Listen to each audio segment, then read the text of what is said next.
Okay, gotta change that. Stream subject to properties.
I'm gonna get started shortly. Just give me a quick moment. I'm answering a question from my brother. Uh, I like the one with the shine on it. Would add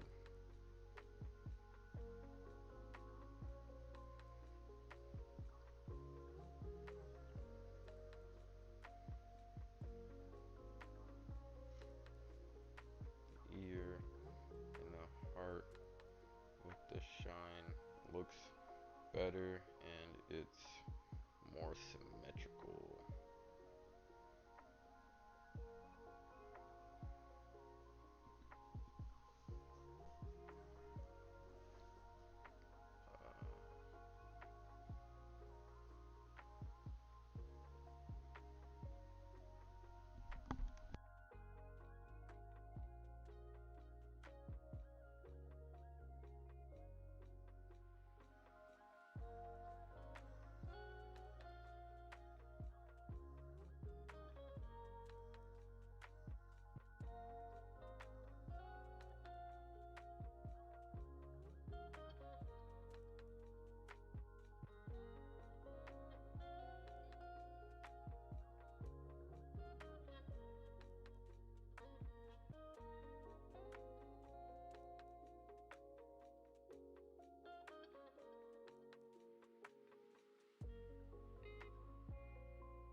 Alright, I gotta switch this over to multi-stream. What's going on here? And I also gotta open up my dashboard. I forgot about that. Hello. Hello to anyone who is here. Yes, we were petting the beard. We're just... Yeah, I really want to shave it just because like, it look like a bunch of scruff and rubble on my face. But at the same time, though, you shave too often, you start getting all types of razor bumps and stuff. And, you know, I have curly hair, so ingrown hairs are really easy. Yeah, I'd really rather not. You know what I'm saying? I'd rather not deal with all that. But speaking of business and innovation, today I actually wanted to talk about some of the businesses that you could be supporting right now. Businesses of your friends. And if you don't have any friends whose businesses you can support, then I will tell you about a business you can support from friends of mine. So I'm going to share that with you guys too if you guys don't have any businesses to support. What am I looking for? Edit stream info. Go live notification. That's fine. Just chatting, finance. That's fine. Okay. Thank you. But yes. Um. I guess I didn't really have a specific topic for today. I'd like people to bring up stuff like the main thing that I keep always coming back to is the idea of what the hell do you call this? Self-sustainable living, and why I think that's where a lot of innovation is going to come from. I think a lot of business models are following what we now call a self-sustainable model. And all that really means is that everybody in the circle wins. It's not, okay, we have control over the price of a product, so when a monopoly comes into play, we can like manipulate it, right? Like kind of like pharmaceutical companies. There was there was a guy that was famous a little while ago, called himself a supervillain. He was really happy about it for some stupid reason, and I think he owned some kind of pharmaceutical company and like was able to manipulate the prices of stuff like insulin or something like that, make it really expensive just because he could. And people couldn't get insulin or whatever drug they were getting from his company, they couldn't get it from anywhere else, right? And that's why a lot of people hate capitalism, right? But how do you make capitalism work towards the benefit of the people? Well, you develop what we would call a self-sustainable business model, and that is basically a model where we earn money as long as you're earning money and our partners are earning money. Everybody wins. Partner puts in an initial investment. The company uses that initial investment to fund whatever kind of things they need to do. They are able to give dividends back to their investors, and they build a platform or some kind of infrastructure where their users can use the platform for free or at some kind of price of some sort that's fair, right? Now there are ways you could do it without charging your customers anything, but um, yeah, I think generally speaking, if you can build a self-sustainable model where that cycle kind of supports everybody, you can make the whatever you're offering to the customer as cheap as possible and as available as possible, while also maintaining a good relationship with your investors and also being able to pay your workers. And it's gonna end up boiling down to, okay, well, how much money does the owner, the CEO, the founder, whoever came up with the idea make, right? I think eventually, if you want the best, like the best, you don't need to be filthy rich to enjoy, whatever product or service that you've created for everyone. I'll give you an example of a self-sustainable business model that I thought was really freaking dope. You guys might not have heard of this, but there's something called the Onion Router, or Tor, Tor. And the Onion Router is basically a browser that you can use that's a completely free VPN, basically. Nobody can track you. There's no malware. There's a bunch of security stuff placed into it, and it is open source and is literally just driven by the community. People who want to see good being done. Well, how do these people eat? How do they survive? They thrive off of donations. Why would people want to donate? Well, maybe there are enough people who believe in the idea or the cause to want to see success in it. So if you use the product, you might consider donating. Because say, for example, you're like, okay, I see the importance in having free internet for all. I wouldn't mind paying maybe $100 because I have more money or I'm a little more fortunate than others to be able to support this cause, right? The thing that's hard about moving off of donations and things like that and that sort of self-sustainable model is the assumption that people will be nice enough or good enough intrinsically to want to support something like that. Let's take even YouTube, Twitch, and live streaming services, content creation, things of those nature. Let's take that for example, right? Let's say you wanted to provide the absolute best experience for your viewers. How are you going to be able to do that? Well, you could take out ads because everybody's already set up in content creation, and you don't have to donate money to the person to make a video. You don't have to give them money to make content or anything like that anymore. Everything is charged by advertisements. But people are starting to wake up and realize the issue with advertisement. It's very I don't know if pervasive is the right word to use here, but I like to say that it's very pervasive. It's very all up in your face. It's very targeted. And if there's an agenda behind it, then they're pushing that to you and whoever else is watching the content. So it kind of comes down to, all right, how do I build a model that's self-sustainable when it comes to something like content creation? How do I avoid pushing ads to people but still continue to make money? Well, you receive power by the community that you're creating content for. So let's say, for example, I'm creating business and innovation content, right? I'm doing this live stream here to give out ideas of how people can make money, new businesses that might work in the new marketplace that might arise, right? Some of it might be based out of conspiracy theories or whatever, but a lot of the times these crazy ideas are what hit gold, right? So the point I'm trying to get at here, though, is that if I wanted to create the absolute best experience, I would completely remove ads so that way people don't feel like they're being marketed to, or someone's trying to push something down their throat or use some kind of psychological whatever to make them buy things that they don't even need, right? That's kind of what ads do now. They use all this machine learning, to use whatever buzzword they want to throw in there to try to convince you to buy things that you don't actually need in your life, right?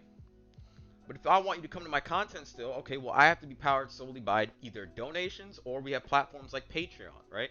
I don't think you can make an absolute shift in anything that you do to a completely, community-based, customer-based approach where it's like we provide the best we can for our customers and still make a profit, because it's like, okay, if everybody paid for the same thing at the same time, it'd be a lot cheaper, right? But that is not currently the case with a lot of things. So even with content creation, if I wanted to make videos without advertisements and kind of help, I guess, liberate people from that sort of, you know, pervasive tactic of shoving ads in your face just because it makes me money and I can keep making content and get rich off of it. Well, maybe the donations are enough. Maybe I'm not a millionaire off of YouTube and Twitch, but maybe the donations sustain me to make the salary or whatever I want to make a year. So that way I don't have to work anymore and I can make better and more quality content, get a better outreach eventually, and also get more people who are willing to donate money to continue to see better content. You can also set goals with your community, right? Like that's kind of what Twitch is already kind of building towards. It's just less used maybe or less regulated. I think there are a lot of big Twitch streamers who use it already. But I think there's gonna be a rise in popularity in that sort of community-driven, crowd-sourced payment method. Eventually, cryptocurrency will be embedded into that, right? Because all of it kind of leads to that sort of blockchain community, dependency on each other kind of thing. You even look at Tor, the onion router, right, which I mentioned a little bit earlier. Um, and how do they? I guess they have people who use their home computers or home hardware as not interceptors. What do they call it? Relays, as relays to help support the system. And I think they make money from that. Like, imagine you making money for just having your computer running all day. Maybe it doesn't cost you that much, but you're able to let your computer run all day, and people are able to use that as a relay to sort of, support the onion router in its system. Like, I mean, that's kind of huge. I mean, you already have the computer there. You're already paying for electricity. You might as well, right? Give me 1 second. I gotta turn my AC on or something, or this shit is it's kinda hot in here.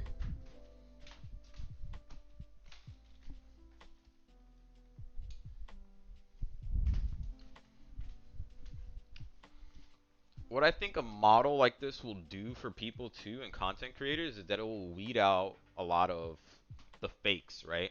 A lot of the people who don't have substance, a lot of the people who don't actually give what they say that they're giving, right? Like definition of like what we might consider entertainment might change over time as well. The definition of like, or what we get from whoever we're talking. You know, I'm really not qualified to speak on a lot of these things, but give me 1 second, plug this back in. But really, the only merit that I have is trying to convince people through whatever logic that I have, whatever argument I can put up, whatever defense that I can make. And I guess my career, to some degree, is quite literally in the space of business and innovation. I mean, I'm a software engineer, and what we do is literally innovate for businesses. And we create new solutions, even no matter how small or big, within the business that we work in, and we help push the business forward. Um, so it's like literally my job to think of new shit and figure out how I implement that and put that forward and help drive the market forward for whatever it is that we're working on. So what I think is really cool too is like I've always been into web development, and there's a business space that's going to be opening up soon in both web and application development. I mean, people need to be able to book appointments. People need to be able to do all types of stuff. They don't want to have to pay for expensive ass Squarespace or be limited to Squarespace as an option or be limited. That's where you come in. That's where you as a developer, that's why I'm saying that for myself too, where I as a developer, as a software engineer come in and say, how can I leverage, this network of people that I have around me who need this kind of resource, knowing that I'm capable of doing it, that I have enough background to learn how to do it. My biggest issue has always been the effort required to do it. I've always rather, focus on doing other stuff as opposed to actually like teaching myself web development and full stack web development for me to be able to do freelance work. There's a lot of money that can be made in freelance work. But it's also this is one of the hardest things about starting any kind of business is starting, right? How do I even start? Well, I don't even have the knowledge bank. I know what I need to know. I just don't even have the drive sometimes to push myself in that direction. I mean, there's this book on full stack web development using JavaScript, and I'm somewhat like through most of it. And if I just finished it and like actually did some practice projects or something like that, I can, get a decent portfolio together, show people, and say, hey, I can make a website for your small business. It is insane how many small businesses actually need websites. I was just talking to my friend out in Phoenix, Arizona. We became friends over an internship down at Honeywell. Spent 3 months together. Super cool dude. He used to work for, an agency, like a web agency that built websites for people. And like, he was telling me how shitty basically their websites were. It's a whole team of people and they don't know how to build quality websites. And he was like basically like doing the best work for them that they've had in like years. And it's like we don't realize as software engineers how valuable we are. Like, okay, the Googles, the Amazons, the Apples, the whatever can pay us $200,000, $300,000 a year, but you guys are getting paid to do that, to be entire project managers for this huge ass company for an entire product that you're pushing out for that company. It's probably going to generate millions of dollars, maybe billions of dollars, depending on what you're working on. They're paying you 300K a year. Even if that project took you like 5 years, the amount of money that they're collecting on a return on investment, and people know this already. It's just that what's crazy is how many people don't believe in themselves to be able to do it on their own and just do their own hustle and do their own. But I can't speak because I'm in the same boat. Why aren't I doing my own hustle? I'm not even working at any of those places, getting paid those crazy salaries. So why aren't I doing it, right? You know, and it ends up boiling down to like where you actually want to put your. Because don't forget, you also have to live life, right? Sure, you can sacrifice all your time in your younger years, but it's like, why do you want to sacrifice all of it? You can sacrifice some of it and still get some pretty decent results and still have fun and say, yo, I lived a good life. But the reason why this conversation comes up, I feel like a lot in business and innovation or any kind of investing or anything that has to do with money and work is because you gotta also understand that why do you work? Why do you make money? Why do you want to start a business? Why do you want? Well, it's to supplement all the things you want to do in life, right?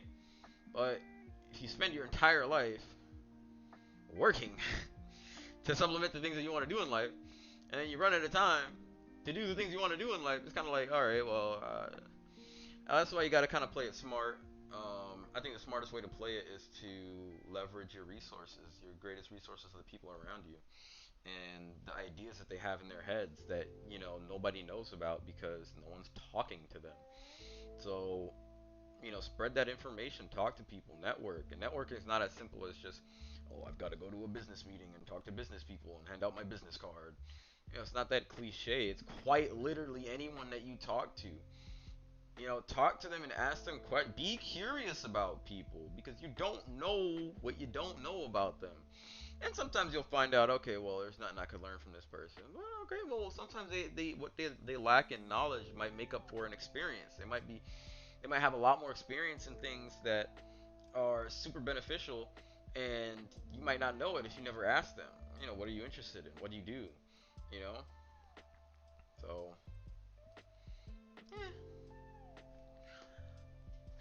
Anybody here? Anybody have any questions? Anybody have something they want to talk about? Anybody have any business ideas they wanted to share or wanted to flush out? Maybe you had a random idea and you were just like, I wish I had somebody to help me articulate this, or I wish I had somebody to help me, think about it and brainstorm on it. Maybe they can add some value to this idea or push it to a level where I can actually do something with it, right?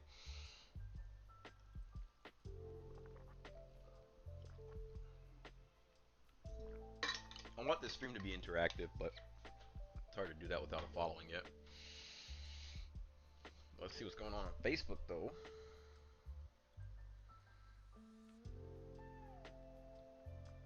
I'm gonna put this in my friend's chat. Hold on.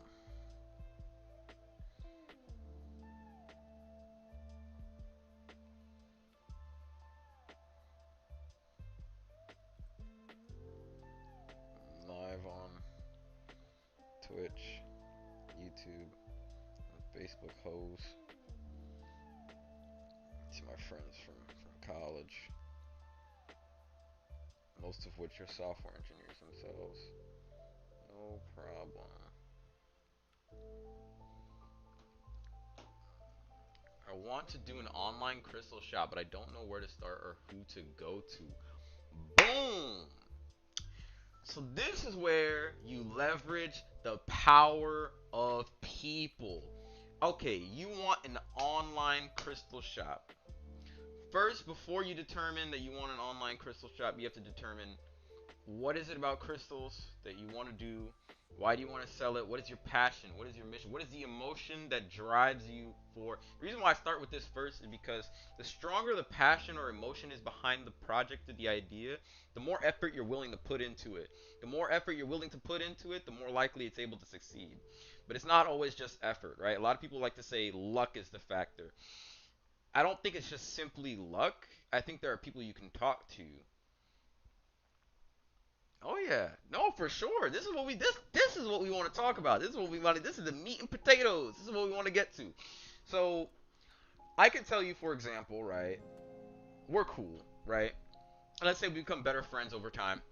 Um, I'm trying to get back into web development, and part of that is that I need a motivation. I need someone to tell me, yo, I actually have a need for your skills, bro. Like, you can help me out here. Like, make my website for my crystal shop. My experience in web development, I don't give myself enough credit. I've done decently. I'm gonna show you. It's not great. I'm gonna show you a website that I put together. They helped me a lot, and I found a place in my heart with them, and I want to do that for other people. So boom, you have a mission. You are driven. Make sure that you write that mission statement down and you refine it over time. Make it better as you learn more and grow as a person. You're going to make that mission statement better so it can reach more people and it can hit the hearts of people the same way that, crystals hit your heart. And that's going to be your mission statement. We're going to plaster that on your website. But let me show you a website that I put together. But yeah, if you're gonna have an online shop, of course you need a website. How are you gonna sell the stuff, right? And there's plenty of technologies that are pre-made that you can integrate into websites already. And the rest of it is just you kind of building design and managing the content, which is also not really a problem at all either. So let me go to browser scene Oh, for sure. And you don't like if you don't feel comfortable sharing certain details, you don't gotta share certain details here. I'm just gonna show you. I had an idea for this website. Let me move this over here. I'm gonna change this display size to the now not calibrate display. God damn it. Duplicate or extend. We're gonna go here. We're gonna turn this to 1080p so you guys can see this better. Keep changes. That should be better. So you can see my entire computer screen now. Alright, so I'm going to show you exactly what I'm talking about. I actually put together a website, or at least I had an idea for a startup I wanted to do uh, for the culture. I named it for the culture because I'm corny as fuck and I didn't have an original name. But the idea behind it, the passion about positive views and news in hip hop. I mean, there's already too many established news media companies that are already putting out the positive news on these hip hop artists and talking about the good things that they're doing and providing a platform for them. Um, but yeah, I mean, everything's kind of bound. I kind of put this together on a whim, but all this stuff is me. This is handmade from scratch using JavaScript and Express, and there's no Angular in here. This is all Bootstrap. I'm saying a bunch of buzzwords. You're probably like, I don't know what the fuck that is. Don't worry about it. It's nothing special. These don't actually work. These kind of just link to. It's not an actual video. It's not actual like button. This is just like dummy stuff. But I think if I actually put effort into it, oh, the things that I can do, for sure, the things that I would be able to do with web development. So if you want to make a crystal shop, like I said, I can't tell you for sure that I'll make the website for you because like I can't even finish my own ideas. But let me see if I can pick up let's see, github.io/eRomley. Not it. Okay. github.com.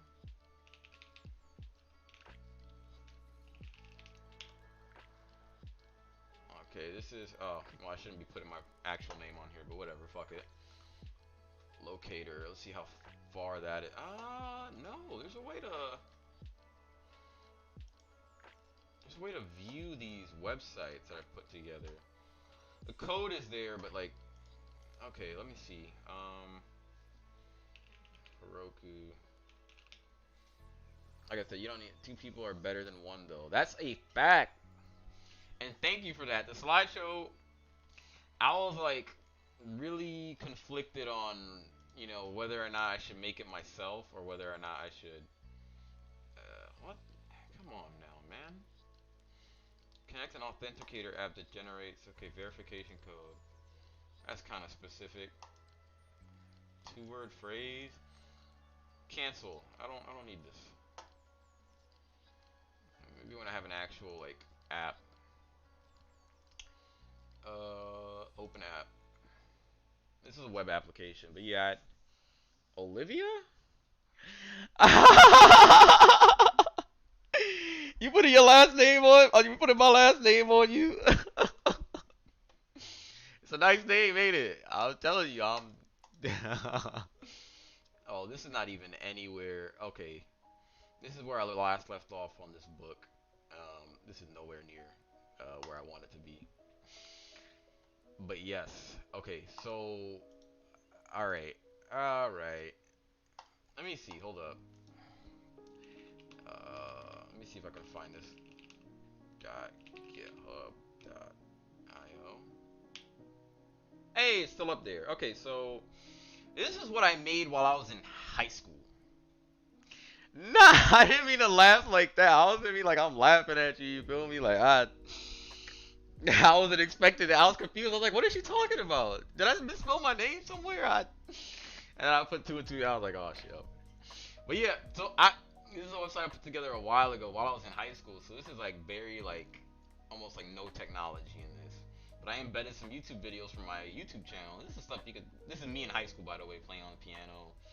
When I was playing video games and posting shit to YouTube. There's nice little effects here, like this whole like scrolling effect. I was a really big fan of Destiny at the time, so that's why I have that shit in the background. Don't mind me, I'm a fucking nerd. But yeah, and then I even had an about page. The fucking link broke. I don't know why I used to be into producing music. I don't know how. Not sure about producing the music part yet. Well, it's about 5 to 6 years later, and we definitely are not producing music. But yeah, I really do want to get into web application development. The reason why I think it's going to be an important like space, an important business opportunity in the future is because I think there's going to be a lot of small businesses that need talented developers. And all of them are currently working for some of the best tech companies around here. So like, where are you gonna get that from? Unless they're already established freelancers, and already established guys are either already so established they're charging insane rates, or like it's about to be a big hustle. And that's why I kind of want to get into it now. Yeah, that's a fact. That is a fact. There are things like you can integrate PayPal, integrate. So let's say PayPal API, get started. So they actually have documentation on how you can start using, existing stuff. If you don't want to trust the security of, building your own credit card system because you're afraid people might hack your shit, you can integrate existing security. And I actually went on a tour for PayPal while I was in college because they were trying to recruit, diverse people and increase diversity or whatever. Um, and they taught us a lot about, security measures and stuff like. They take security very seriously. Now, I'm not saying that they don't get hacked or nothing like that, but we'd probably never know about it if they did have a data breach. But you can implement stuff like PayPal, and it's not like I haven't read through documentation and done stuff like this and used it before. Like putting this stuff together probably wouldn't even be that hard. I just have to actually be mission oriented enough to actually want to, capitalize and complete that project. So yeah, I definitely want to get comfortable with the technologies. I'm already pretty comfortable. I'm going to be learning Angular in my current role as well. I'm already learning a lot of back end stuff with Java. At this point, I know I'm saying a bunch of bullshit, but like it makes sense for I guess other developers and software engineers. But I'm just really excited. Like I'm in a really good position to move on stuff that I've always been passionate about, but have like given up on myself for. And I'm like, you know what? There's no time better than now for me to start working on these things. I don't want to say certain things on live because you don't know who's watching. I don't want my boss to be watching, but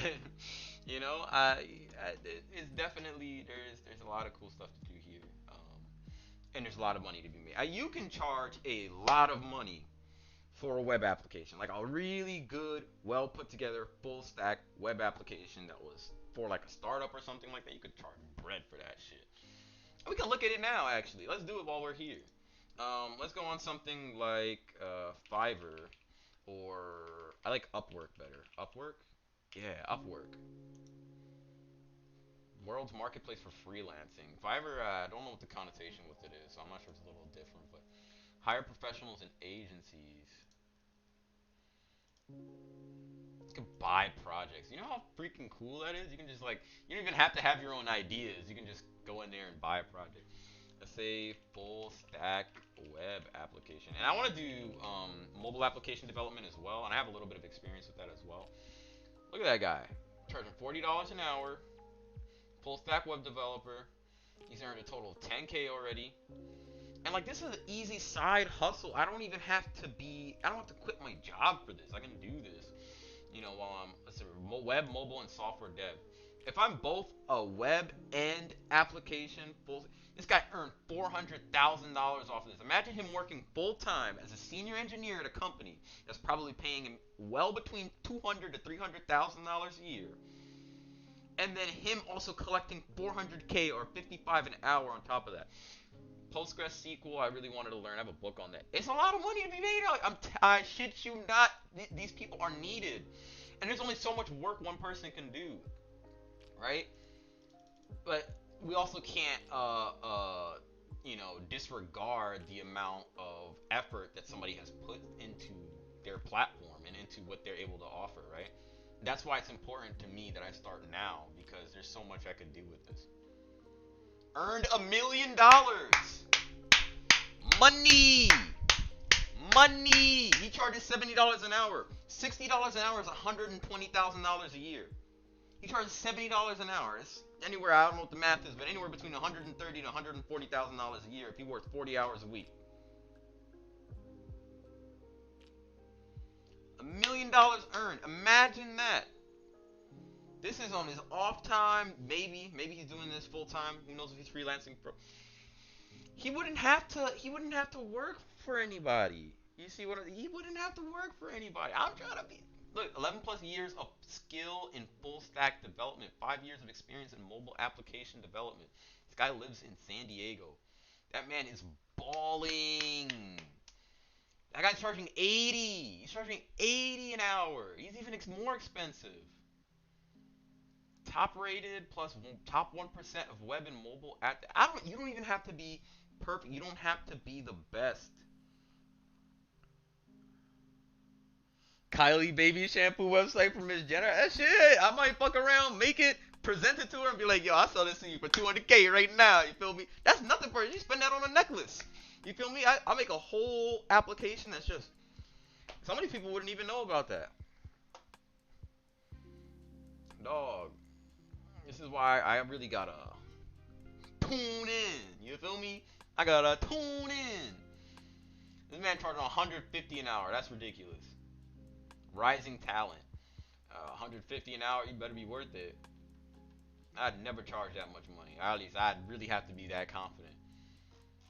But $1 million earned? That's a flex. 99% job success. This man does not fail. Do you know how hard it is to deal with people on a one-on-one basis when they're paying you to make stuff for them, make an app? Like, oh, and that's just web and application development. We got back-end development, and back-end is hard. It's hard to find a good back-end engineer. I'm currently working back-end, and I can tell you it's hard because you're working on top of somebody else's pre-existing code, and you're refactoring shit. You're fixing stuff that you didn't put together or break. And like I'm not saying I personally fixed or refactored anything, but definitely having to learn architecture that seems very all over the place. CMS development, that's content management systems. So WordPress is really popular with that. I do kind of want to build my own content management systems though, just for like my own reasons. I don't like the idea of having dependency on like something open source. You're gonna be using the dependencies anyway, but in open source stuff anyway. But Shopify is important to know. WordPress, Drupal's another content management system. Knowing React is important. $0 earned though. $50 an hour. Might want to lower that rate. Yeah, there's a lot of money to be earned out here. I'm wondering if Upwork only charges by the hour, or if they can charge by the project too. That way I can kind of like work on it as much or as little as I want. I feel like the hourly rate's a little bit of a scam because you never know how hard somebody's working on the hour, you know. But yeah, that's just to kind of give a gauge of like what's possible. And like you can look at some of their projects and see like what they've worked on, I think. Let me see. Can you look at his projects? All work.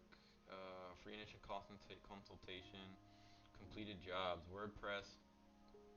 Understrap Pro with custom theme support. Node.js, AngularJS developer needed for implementing single sign-on using SAML. You know, I wouldn't be surprised if like, you know, companies just hired people like this for like, freelance contractors, just like, very temporary, very, short, extended web development and support. Trump Hotel Collection. Did he do this? This is portfolio? Did he do this? Is it just pictures? I want to look at his stuff. But yeah, there's all types of things. Some people don't even need you to do really complicated stuff for them. Sometimes people just need little website updates. So it's like I said, there's a lot of money to be made in that. I think in the near future, we're going to see a lot of freelancers, a lot of freelance web developers. There's going to be a lot of people who want to do work that doesn't involve having a boss. Your boss will become the customers, which I think is like kind of like you know, it's almost like capitalism will reset itself and like small businesses will rise again once they know how to fill that need in the market. That's what my opinion is, at least. That's what I think. That's what I think things are going to turn into in the near future, next couple of years. Who knows when?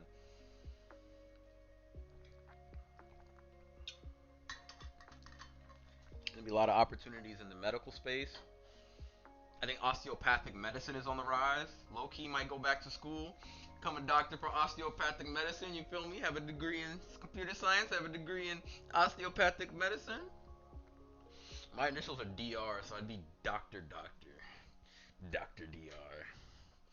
That'd be kind of funny. I spoke to my mother about potentially doing osteopathic medicine. She really wanted a doctor in the family, and like, I just wasn't sure I wanted to spend my time doing that. I think going this route though with computer science, there's a lot more freedom in this job, and a lot more things that you can do with it. In my opinion. So no regrets, no regrets at all. Did anybody join the stream who has any questions? That's a fact. I might as well, if I have the time for it. You feel me? But let me get rich first before I decide to go back to school for stuff. But like osteopathic medicine is basically just like like natural remedies, herbs, that kind of stuff. Like holistic methods instead of traditional Western medicine. And I think a lot of people are gonna start now that they have such a lack of trust in Western medicine. I mean, look how many people don't even want to get vaccinated. People don't trust vaccines anymore. And it's like, well, medicine is medicine. So if you don't trust the vaccines that are engineered, are you going to trust Mother Earth? Are you going to trust? What are you going to trust, right? And with that is going to come other types of ways to like mitigate risk still. Like some herbs are probably not going to stop the fucking coronavirus, but probably might want to put a mask on. You know what I'm saying? In addition to the herbs, it might reduce your symptoms, might help you heal a little bit faster, but preventing the actual spread of the virus is important. So but back to what you were talking about. We were talking about selling crystals. So getting somebody who can build a website for you first is gonna be really important. And the cheaper that you can get somebody to do it for, the better. So, like I said, I can't promise you I can do that for you because full time work, trying to do the Twitch channel thing, and I am trying to learn full stack web development and get that experience. So that is the in for me at least. I do need to have a portfolio of other people around me who like I've done work for, so I can prove that I can do the work. So I do need that, and I do need the motivation to push me to do that, so that way I can start making money doing freelance work. I mean, shit. I mean, I stack that on top of the money I make at my job. Man, I'm telling you. Shit. Oh, there's a lot of money to be made in this world, dog. There is money is especially with inflation. It's everybody trying to start a business right now. Now, whether or not those businesses will survive, like I said, is completely dependent on that self-sustainable business model. Hey, listen, slide some of that motivation over here, cause I have not been hitting them books. I have not been hitting them books. I was hitting them books for when I was getting ready to interview, and then I keep postponing my interview. I had an interview with Google, and I just kept saying, you know what, I'm gonna keep pushing it back because I'm not ready. I'm not ready. I'm not ready. And I started hustling hard. I started studying hard when I had like 2 to 3 weeks left until the due date, and then it came by, and I was like, do I really care about the interview that much? They're like, nah. And every time it comes up, I'm like, it kind of points out what's important to me, and what's important to me, like, it doesn't matter what job I work at. I don't think I'll ever be fairly compensated. I have to earn that for myself. You feel me? And like, I mean, that's what. If I feel like I'm worth that much, then somebody will pay me for my services. It'll show. You know what I'm saying? So if I can't prove that in the Google interview, the least I could do is try to prove that to myself in freelance work. You know what I'm saying? Maybe I'll offer something else that people can gain from me. Content creation. I'm not just talented as a software engineer. I like fucking playing piano. I like fucking drawing. I like doing artwork. I like talking. I like sharing ideas. I like being open. I like this is the platform for that. This is what I'm trying to build it into, you know? So it's a lot of good stuff. It's a lot of good stuff. But yeah, some of the things that you might want to start thinking about for your crystal business is where you're going to source the crystals from, how you're going to prove authenticity, how you're going to prove that people need it or want it in their lives, or how they're beneficial, right? And those are all things you're going to write down. All things that you're going to take note of, all things you're going to look into, you're going to research into. And as you research into it, you're going to find out whether or not you really do love crystals or if you don't. Maybe you read into it more and you're like, oh shit, I don't care about this. And then you find out maybe there was something more to it, beyond just the crystals that were pushing you and motivating you. Maybe it's something surrounding the crystals. Maybe it was the idea of having some kind of object of some sort. Or maybe you find out the crystals had an ability because you did the research and it's actually based in something historical. And then you find out there's actual cultures outside of here that actually, use these crystals, right? And then you can also base it off of that. The more knowledge you have off of whatever you're trying to push, the better position that you can put yourself in. Whether that means that you figure out it's not a good position in the first place or that you're in a much better position than you thought.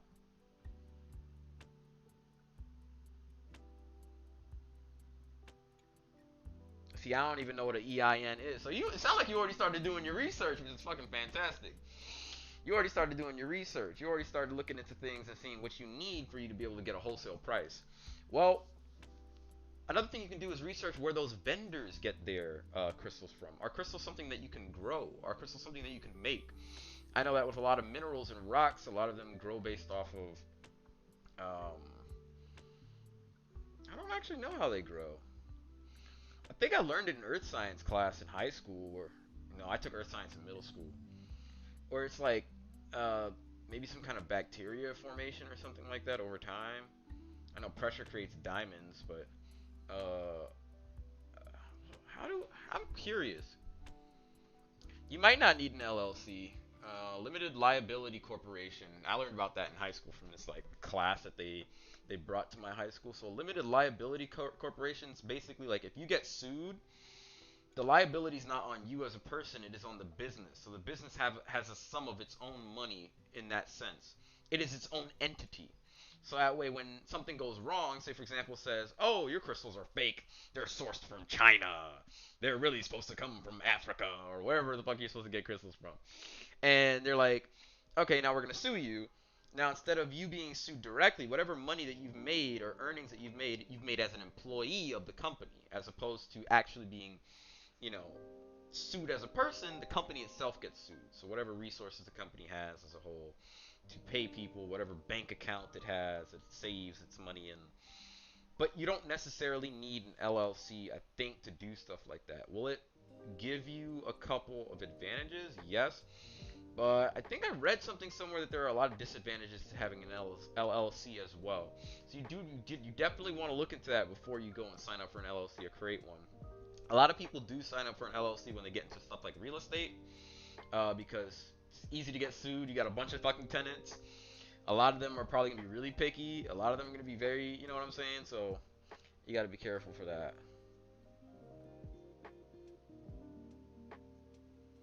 Oh, and that's absolutely perfect. Boom, right there. You've already. Okay, so in this new market, people are conscious, people are aware, people are emotionally attached to the products that they buy, use, and or redistribute, right?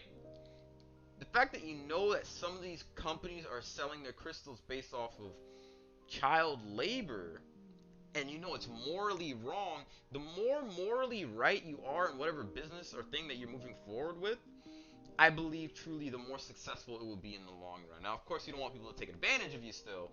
Just because you're morally right doesn't mean you're weak. There's two different things.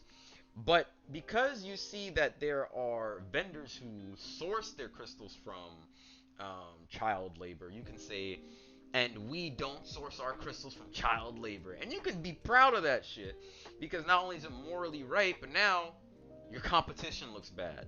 And because the kind of customers that we're marketing to these days are conscious and they're aware of what they're buying and they want to make sure that they're making a conscious positive decision, a morally right decision, because nobody wants to get canceled. Um, you you have something to sell to them. I can feel good about buying your product and it's giving me what I want from it. So you sell people not just on logic but also on emotion. Not just on necessity but on, values. Let's see. If I don't need one, I don't want one. Yeah, no. You mean in relation to the crystal? Oh, you mean the LLC? Oh, yes, yes, yes. If you don't need one, definitely don't get one. But definitely look into to what is required to get started with stuff like that. I personally, when I started with all this stuff, I picked up a book on basic just business and entrepreneurialism, right? I wanted to know what it meant to be an entrepreneur, right? And to be completely honest, there is a lot of foundational information you can get from a book like that, but no one can teach you specifically how to build a business, right? There are a lot of things that you can learn from people, right? But at the end of the day, what makes it your business is that it is unique. So unless you're trying to build off of an existing framework, no one can really teach you specifically how to build your particular business. But I do think that having that foundational knowledge of what it means to be an entrepreneur and the things that are accompanied with it are definitely important for helping you identify the things and the information that you need to pull from people so that way you can move forward. So definitely pick up a book. I mean, reading's so fundamental. For me, what most of my books consist of are basically on racial inequality and inequity, um, computer science, and nonfiction things, personal finance, investing, and those are things that are important to me. So I read about a lot of those things, so I happen to be pretty knowledgeable about a lot of those things as well. So I know how to make people be emotionally involved because I'm one of those people. You go live every day, show them how you package their orders, speak about the crystals, give them advice on what crystals they should get. I'm such a people person, I'm good on that. But it's the actual business knowledge. I'm like, bro, that is a hurdle you're either gonna have to get over, or you're gonna have to find someone who has the business savvy, and you come to some kind of agreement. You say, okay, um, I can convince you that my business will make money. This is an untapped market. I have a big following. I can push this product. I could be the advertisement. I could be the product. I could be the whole package. I just need somebody who can figure out the business stuff for me. And you bring that to somebody, and they say, okay, uh, I believe in your idea. I believe in the vision. I believe in what you're saying, and I have the capital to get you started. I have the knowledge to get you started. So this is what I can do for you, right? And yeah, I mean that's a stretch. Yeah. Yeah. Well, it looks like Liv, you got your first customer. Boom, we got Matzo Queen in the house. Hello. Welcome to the stream. We appreciate you for you pulling up. Liv is trying to start a business with crystals. She wants to sell them. I might end up building her website for her just so I can get a good base going and I can say, hey, I build websites. Here goes an example of one that I built for somebody. Boom. It's an online e-commerce shop. You know what I'm saying? So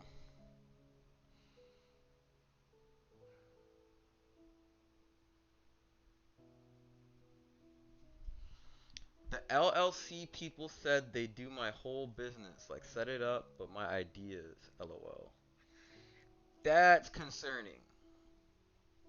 And the reason why I say that's concerning is because nothing in life is free, which is why you always want to do things yourself. The more ignorant you are about whatever you're getting into, the more easily you're able to be taken advantage of. And I would definitely never trust anybody who says they'll do all the hard work for you. You just have to come with an idea. Either they're going to let you fuck yourself, or they're going to abuse you in the situation. Oh, you've got a very innovative idea? Okay, we're going to take that idea. We're going to build around it. We're going to lock you into a contract. We're going to make it seem like you're getting a fair shake, or maybe like 5%. We're going to take 95%. I'm not saying that's exactly how it happens, but it could definitely happen like that. So Shopify is also a great resource, though, something that I've done a lot of work in myself. A lot of smaller companies use it. I buy a lot of makeup stuff through Shopify powered sites. And I need to learn Shopify. I need to learn WordPress. I need to learn Shopify.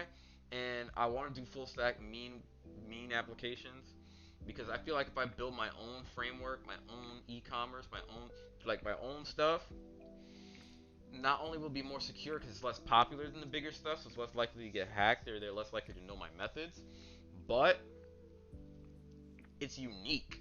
And it being unique might be the reason why people are more interested in coming to what I have to offer. And I can charge more for it. So, yeah. I think it's death abuse what they were talking about to do if I let them. Yeah, they probably were thinking about abusing you or your ideas for whatever capital gain that they wanted to make. So definitely don't share ideas with people like that. You know, whoever you get into business with, it's got to be somebody you trust. You know, if it's something that's already established and they're not trying to make you an employee, then they're likely trying to fuck you over. So definitely be careful with the, I guess, what the fuck do you call this? The company that you keep around, right? You don't want to share that with just anybody.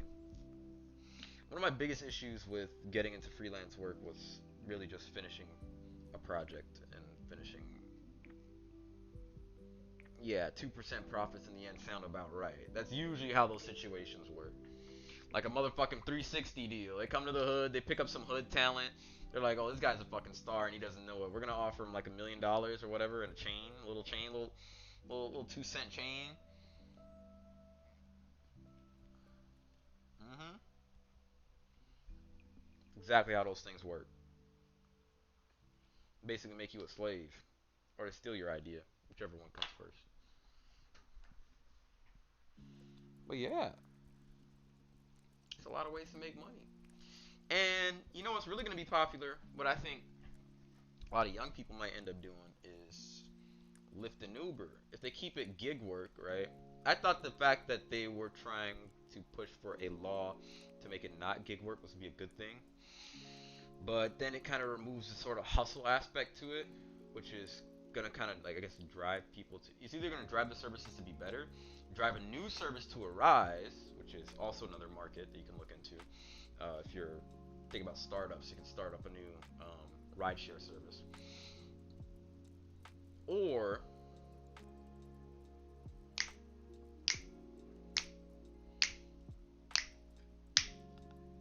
my my brain is churning. I'm thinking of stuff. Mato Queen, I know you're in the engineering space, so you let me know. You let me know if this sounds like a viable idea. Boom. Rideshare service. Okay. Electric cars. Still need drivers. AI is not there yet. Can integrate that sometime in the future.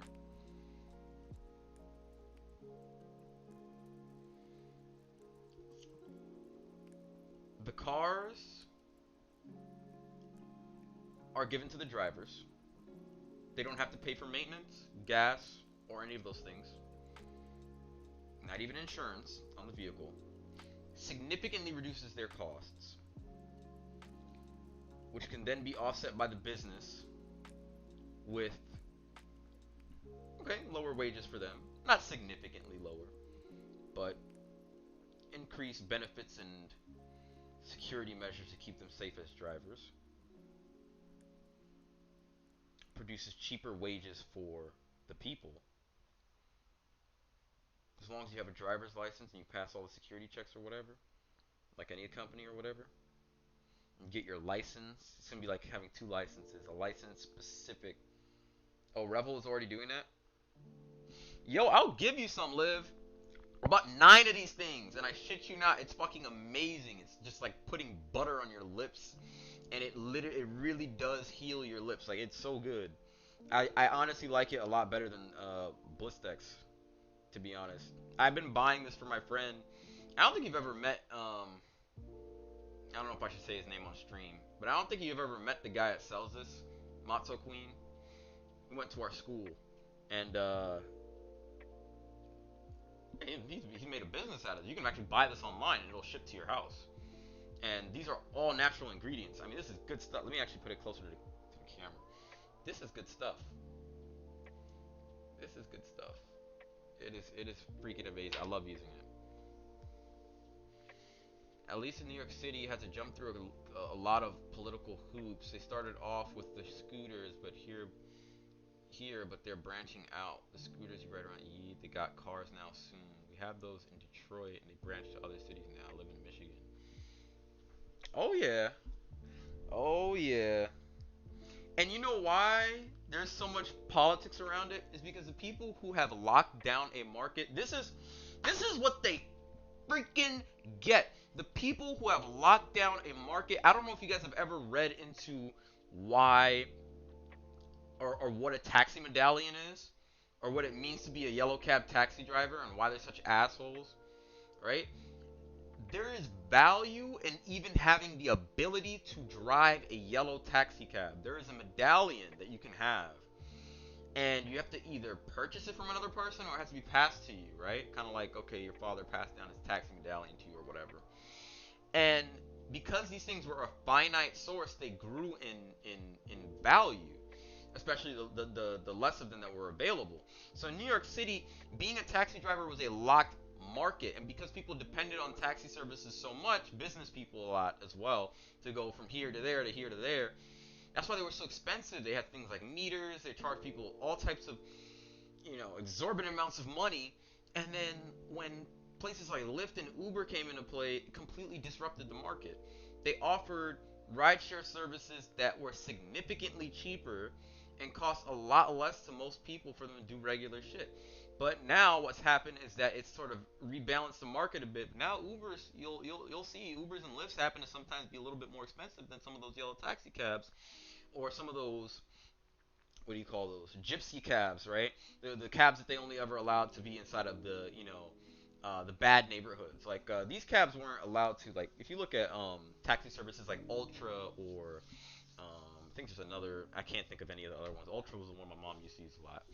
But a lot of those taxi services were basically locked out of the market of Manhattan. They were only allowed to drive in places like the Bronx and Brooklyn, where it was most dangerous, where people had the most risk and didn't want to pretty much pick up passengers. I remember as kids, as young black men or young black kids, with a single mother, every time we try to hail down a cab, sometimes they'll creep up, they'll see a bunch of black kids, boom, they zoom, they're out of there. And mind you, we weren't even that old. We were maybe like 10, 11, 15, something like that. You know what I'm saying? And look at us and treat us like criminals. I mean, but that's kind of just what the world was at the time, and it was dangerous for taxi cab drivers. Um, so it was a privilege to have that medallion. You got to pick up the most expensive passengers, be in the most safe areas, the quickest areas. So the amount of money that you can make, fast, fast, fast. That medallion was worth it. And some people share medallions. That's how bad it got to some point. But now, people who are sitting on those medallions for value, it plummeted. It's like a Bitcoin. There's a finite amount, and more people entering the pool to try to get more of it, you know, value just keeps going up. But now that you disrupt the market with this new technology, Lyft and Uber, boom, value plummets. Everything rebalances itself. The market rebalances itself. Now you get a little bit more fair rates when it comes to taxi rides or whatever. You have options. Having options is what helps people to not dominate a market. It was basically a monopoly before. They can control the prices and say how much ever they wanted to charge you. What are you gonna do? Get out of the cab and hail another one? Other guy might charge you even more. You know what I'm saying? So it's different. It's crazy. But yes. By the way, the only like flavors of this lip balm that I have are mint. He ran out of all the other flavors. The only one that I was able to get that wasn't mint was this vanilla one. This is the only one vanilla one I have out of 9. I do kind of want to hand these out to people so they can try it out and see the product for themselves, and they really like it. I mean, they can buy more from him. I think with more business, his shit will boom, and the price of his product will go down eventually over time too. Like, speaking of business and innovation, natural products, ethically sourced products, things that have research put behind them. You can go on his website and read the details about his product. You can use his product and actually feel that it's good. You know what I'm saying? Oh, that's perfect. I'll give you one or two of them if you. Yeah, I'll even give you two of them if you want. And the winter is coming, so for me, my lips do get chapped in the winter, so it's perfect that I bought this because I really like. I used to love using Blistex. Blistex was perfect, but it's not as good to me, at least for my lips. It's not as good as this. This is 100% natural stuff. I mean, you could read the ingredients: vanilla extract, beeswax, shea, honey, almond, avocado oil, castor oil, coconut oil. It's all natural ingredients, dog. This shit is amazing to me. But for sure, I mean, this stuff, like I said, shit, and it really just melts. Like it is good. This stuff is good. That's another thing I want to get into, right? A lot of people have popularity and clout and don't know how to use it. What do I mean by that?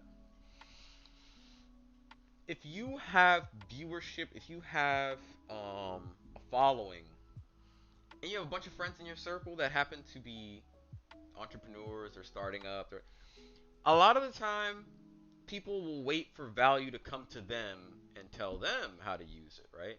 But you as a person are also capable of extracting value from others. Why don't you want to be the person to be the entrepreneur and say, I can use your skills? A lot of people think you have to pay for shit these days. Do you know how like free things are today? I even came up with an idea for a business that would make me and this homeless man some money. But homeless man had some heart problems, so he wouldn't be able to do it. But let's say it was a different homeless man, didn't have heart problems. I picked up a manual lawnmower. Why? Gas prices are going up. It's expensive to buy gas for my gas lawnmower. Didn't want to spend the extra money to get an electric lawnmower. Still would have had to pay extra in electricity to charge it, right? Get a manual one. I'm strong. I got muscle. I can do some manual work. I don't mind. All I gotta do is remove some extra sticks off the lawn. I hate mowing my lawn. It takes a long time moving all the sticks. What about somebody who had extra time on their hands? Well, if you're homeless, you probably have extra time on your hands. And some people are gonna look at it and be like, "Oh, that's fucked up." Is anybody else out there giving that man an opportunity to make money? Is anybody even at least looking his direction and saying, "This is another human being sitting here. He's hungry. He's tired. He's got nowhere to sleep." How do you make the situation beneficial for the both of you? Now, I grew up learning that just being nice to everybody is not the fucking answer because people will take advantage of you. So, you create an opportunity. That's what makes you an entrepreneur. That's what makes you a business person. You create an opportunity where people have a need and you fulfill that need. You fulfill the need for employees by providing them somewhere to work so they can earn money and they can take care of their families and take care of themselves. You provide an opportunity for customers who didn't have access to a specific resource that you are now creating for them. And you create an opportunity for yourself to make more money. That's the incentive for you to do it, right? It's the biggest incentive. It's for one, the fact that you're helping everybody in the circle, and that you're making more money. Now, depending on what trade-offs you make as you grow as a company and as a person, uh, that's what's gonna kind of lead you to either being a supervillain or a superhero. Because we can see with a lot of rich people these days, it's very easy to come from, providing opportunity for everyone and then providing workplace hell for everyone, right? Like, I like to use Jeff Bezos as an example because it's like, how much do you think the guy actually knows is going on in like the lower levels in Amazon? Like, you don't actually know if the guy is evil or if he's a good guy or not. Technically speaking, yes, is his business becoming a giant ass monopoly? Yeah, but the amount of job opportunities it's creating, especially in areas that need it, I mean, one of the biggest job opportunities I'm looking at right now, one of the economic opportunities I'm looking at right now is Pontiac. They turned the Pontiac Silverdome, which was a very popular NFL stadium, into a giant Amazon fulfillment center and provided 1,500 jobs in that area. Pontiac, generally speaking, is a dangerous and poor area. I grew up in dangerous and poor areas, and one of the worst things is that there's not opportunity there. There's a lack of access to resources, lack of access to jobs. Amazon fulfillment centers are the kinds of jobs where you have room for improvement, growth. You can become a manager and earn more money. There is opportunity there. And the barrier of entry is very low. Can you work? Yes, I can. Here's a job. We're paying you $15 an hour. $15 an hour is minimum wage in New York City. And they're paying that in one of the poorest cities within Michigan. I don't even know what the minimum wage is in Michigan in general, but I know $15 an hour is better than whatever the fuck it is. So, to me, people scoff at it. And I went on an advertisement for Amazon and them talking about how $15 an hour is a good thing. And a lot of people went into the advertisement on the comment section and was like, that can barely pay for da da da. That can barely pay. It's like, do you people think outside of the realm of your own immediate situation? $15 an hour might not be good for you and for where you live. But $15 an hour over there in Pontiac for the 1,500 jobs that they just provided over there, like yeah, you can look at him as a supervillain, but also think about the good things that are coming from it too, right? It's kind of hard to gauge those things. Like I don't know the guy personally, but I probably will never know somebody that rich personally. Um, but you also got to think about the positive things that a giant company like that is providing. They didn't build the fulfillment center in just anywhere. They could have built it in fucking I don't know wherever they had space to do it, but near some rich area. But no, they saw an opportunity for improvement. They said, look at this giant piece of crap that they left in the middle of Pontiac, right? It used to be a landmark, you know, a place for. Let me see. Sorry, what are you guys saying? And they also think that homeless people are just lazy and that's why they're homeless. No, you give those people an opportunity. And if the guy said he didn't have a heart problem, I was like, yo, I'll let you borrow my lawnmower. Worst case scenario, he runs off with it. I lost $80, but maybe he's out there mowing lawns and making $20 for every lawn that he's mowing. You know how much it costs to pay a professional company to mow your lawn? $40. $40 every 2 weeks, or you can pay $40 every week if that's what you want to do. But I don't want to pay $40 for my lawn to get mowed. If I could just pay this guy $20 every 2 weeks, boom, I save money. He earns a hustle. And in fact, really what the deal was for me was that, okay, you use this manual lawnmower, I'll let you borrow it. You mow my lawn for free, I'll let you borrow it for the whole day. You can go and mow everybody else's lawn and have them, or knock on doors and ask them, hey, can I mow your lawn? I'll do it for $10. I'll do it for $20. However much they'll be willing to negotiate with you. Because different people are different. Eventually you'll have your own standard. You'll be like, okay, well, I have enough business where I can charge as much as I want now. So it's either $20 or I won't mow your lawn. But he would not have the opportunity if I didn't make the first step and say, here goes this $80 manual lawnmower. I'm trusting you with it. Make sure you bring it back at the end of the day. Like I said, worst case scenario, I lost $80. That's not a big hit to me.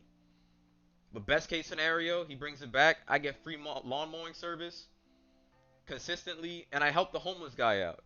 It's a win-win situation for everybody. Now he has constant money. Now he has sort of a stepping stool to kind of build himself up. You know what I'm saying? It's really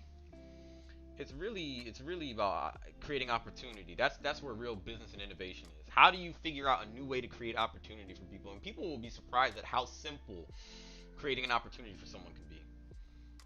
The people complaining about $15 an hour not being enough are people who grew up in stable ass families with income.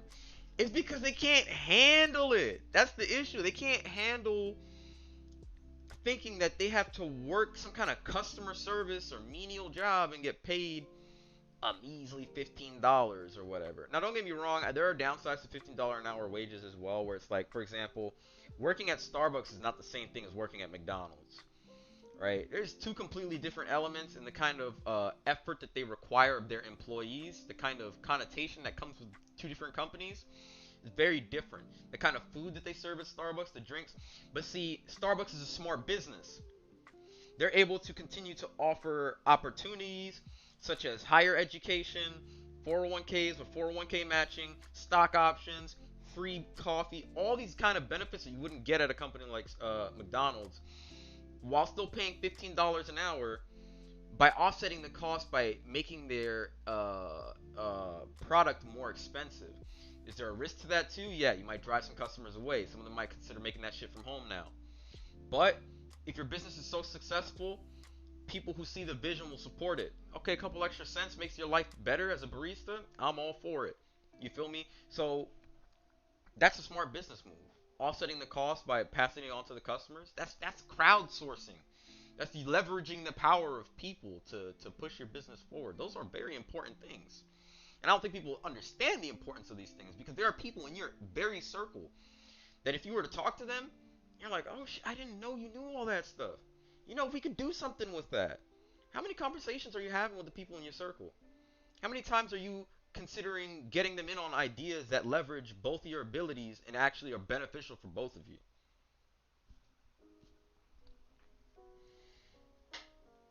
Yeah, my mom hired a woman who lives in a shelter with 3 kids, and she literally tells her every day she's the best person she's ever hired. Now she just got a place for her and her baby, so my mom gave her a chance. This is what I'm talking about. The people, if you follow this self-sustainable business model, you follow this model of seeing value in people and actually valuing people with values, you don't want shitty CEOs, then you need to support good people and keep them good. Don't fuck those people over. Don't do things that are going to turn them into toxic, hurt, damaged people who hurt and damage other people. You want to bubble the good people up to the top by supporting them. See the value in them, but also don't let anyone take advantage of you. Just because someone has a value in them doesn't mean that they don't also have bad in them. So we have to develop systems that also protect ourselves, so that way we can offer opportunity safely without losing too much of ourselves, right? So for me, in that scenario with the whole $80 lawnmower, worst case scenario, yeah, I lost $80. I could have made that more safe, possibly. Could have said, okay, I'll go with you to the next house that you're gonna mow the lawn for, or get a cheaper lawnmower to let him borrow. Whatever the case may be, I can find different ways to mitigate that risk. That's also part of business, right? You want to mitigate risk at any turn that you can. I would have killed to make $15 an hour when I started out with minimum wage. I used to make $9 an hour and they took all of it for taxes. I know exactly how that feels because I was making 9.25 at fucking American Eagle, and then when they told me at Starbucks you could make $14.10, I was like, yo, that's like a $5 difference. Like that's kind of crazy, bro. So I signed up for Starbucks immediately. I was like, fuck American Eagle. And then a couple months later, minimum wage get moved to like $11 an hour. Then it get moved to $13 an hour. And I'm like, okay, well this job's a little less special now. And so I'm being super nice. I'm an awesome dude. I'm doing all this hard work. I'm slaving away. I'm taking out all the garbage. I'm doing all the hard jobs nobody else wants to do. It's like, wow. And I'm not getting rewarded any better for it than anyone else. And that's when you realize you're in an abusive system. And it's not because Starbucks was abusive, it was because of the way that the store was structured. It seemed as though people were more rewarded based off of their social value than their actual work ethic and their work value, right? And just because I didn't work 40 hours a week didn't mean I didn't bust my ass for the 24 hours that I was there. You know what I'm saying? If I worked there 3 days a week and I'm doing all this shit, it doesn't mean that there's some people who come there 40 hours a week and don't do shit, you know? And to me, I was just like, wow, but that was an example. That's another learning example. Like, okay, well, how do I learn from this? How do I say, what do I do to make my situation better? Because this is fucked up and I don't want this happening to me again. Okay, I made 725 when I was 16. I always had my nails done. LMAO. Now I have bills. I could never. So you start making some priorities, and you're like, all right, well, can't really spend money on that. I have more important things. The people I've had around me would steal my idea and tell everyone. Those are the kind of people you don't want around you.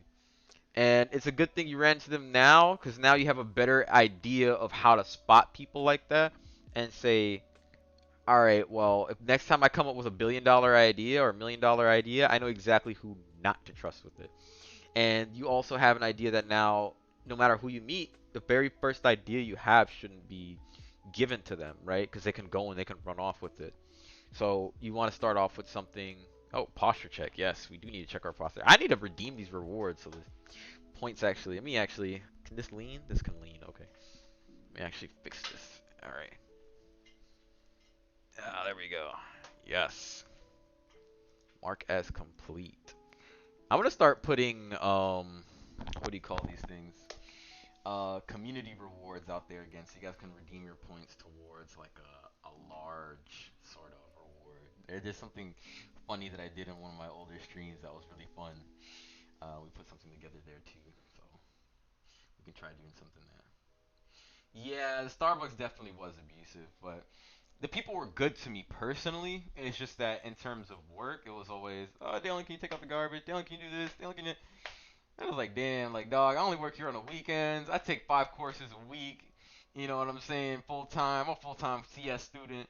And even though, like, my school wasn't particularly hard, it doesn't mean that the degree itself wasn't hard to some degree. So, like, especially taking stuff like Calc 2. Calc 2 damaged my soul. God.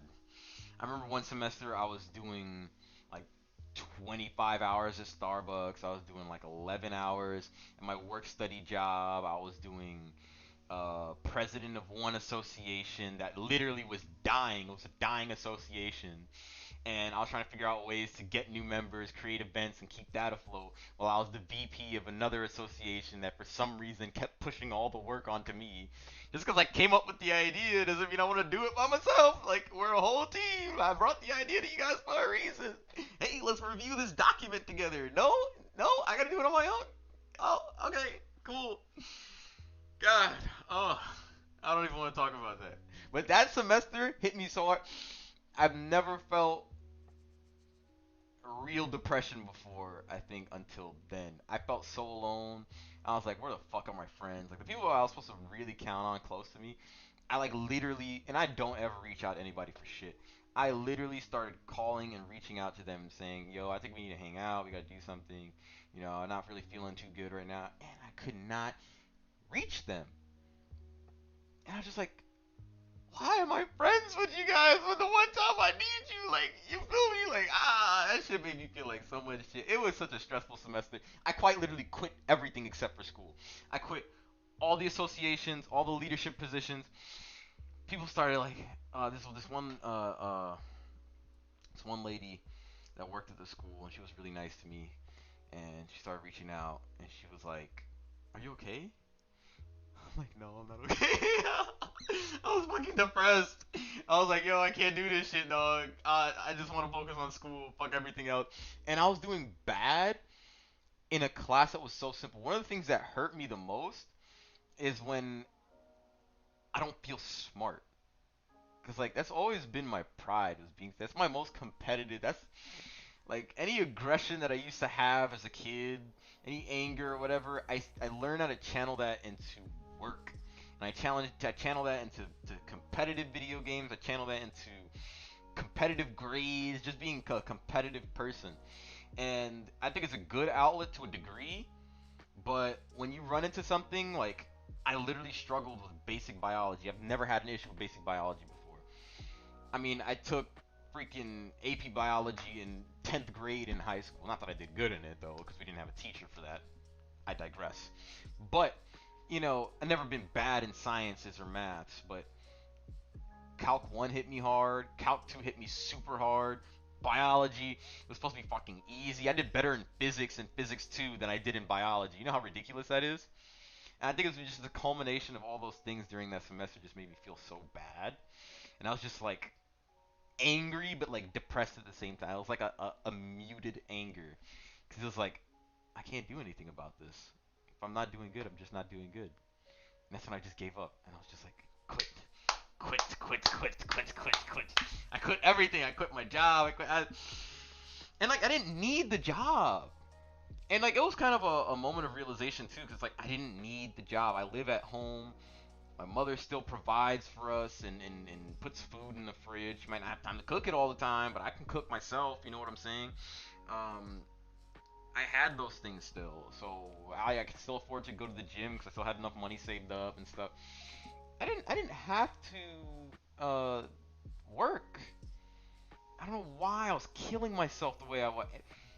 Is it training? Yeah, it's good. So now I'm prepared for like the world when shit gets stressful like that. But like nobody should have to fucking push themselves like that hard. I know I just went off on a tangent about shit that's like completely irrelevant, but it's relevant to some degree, I suppose.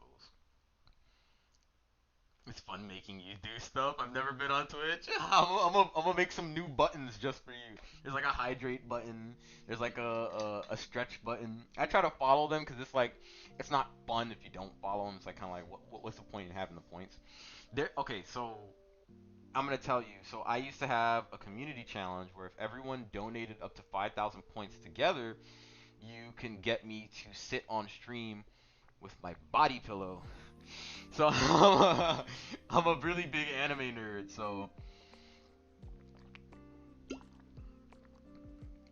mm, really huge anime nerd. The people may have been good to you, but they scared the shit out of me.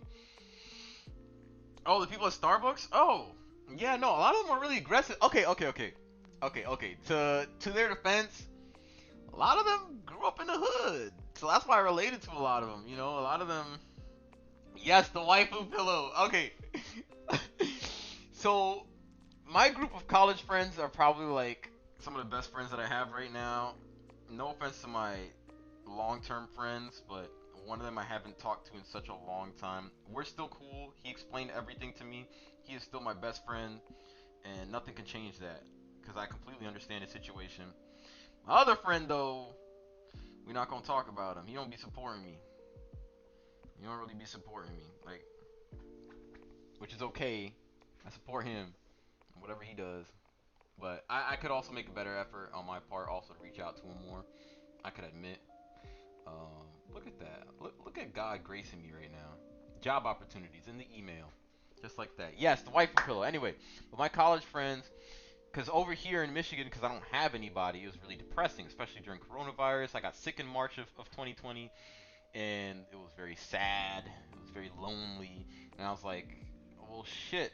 I don't have anybody to talk to or reach out to. Well, my college friends were there for me. They were there for me on Discord. And some of my Discord homies too. Some people that I met over Overwatch, over video games.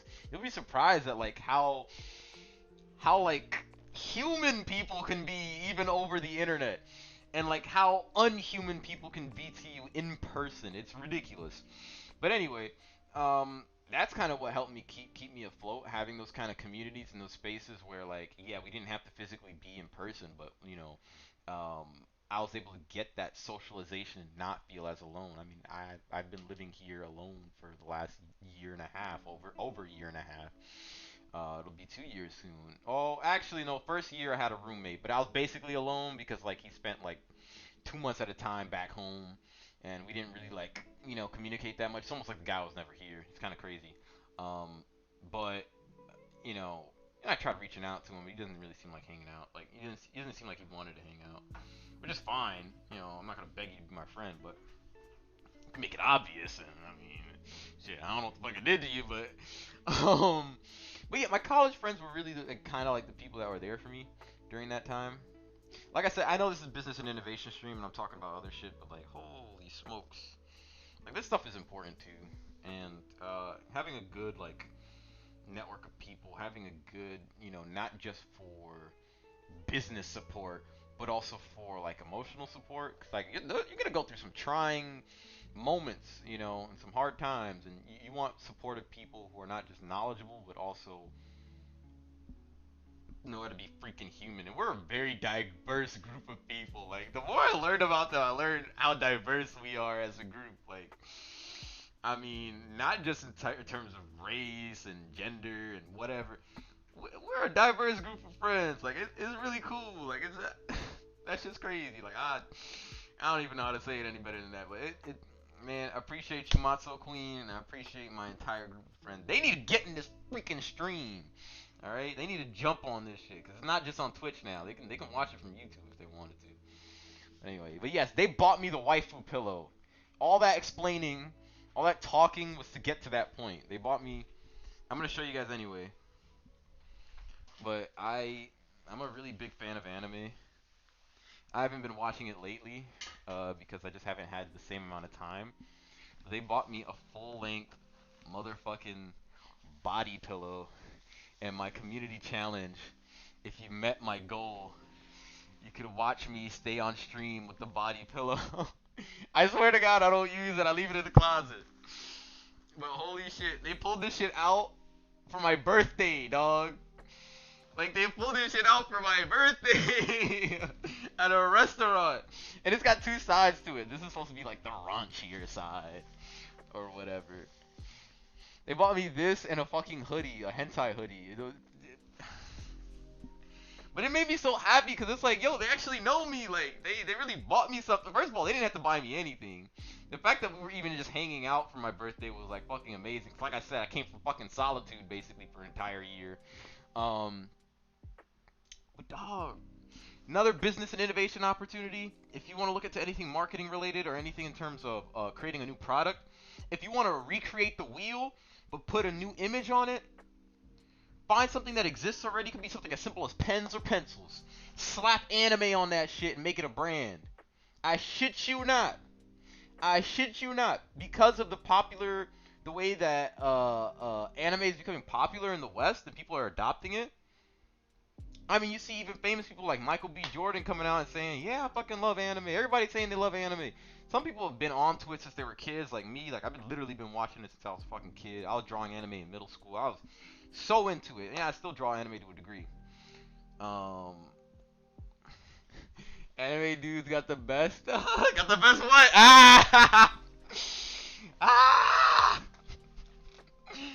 No! Oh, son. But yes, what was I saying? Yeah. You wanna find a new business opportunity? Take something simple. Take mice. Do you know that mouse pad? I'm gonna go get my mouse pads.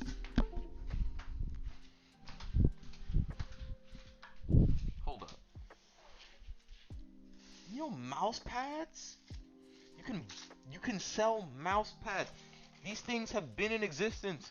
How do you recreate the mouse pad and make a profit off of it?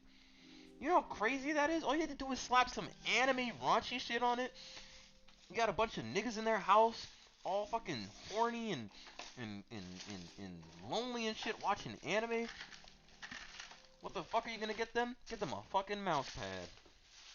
I'm missing one. Where's Mercy?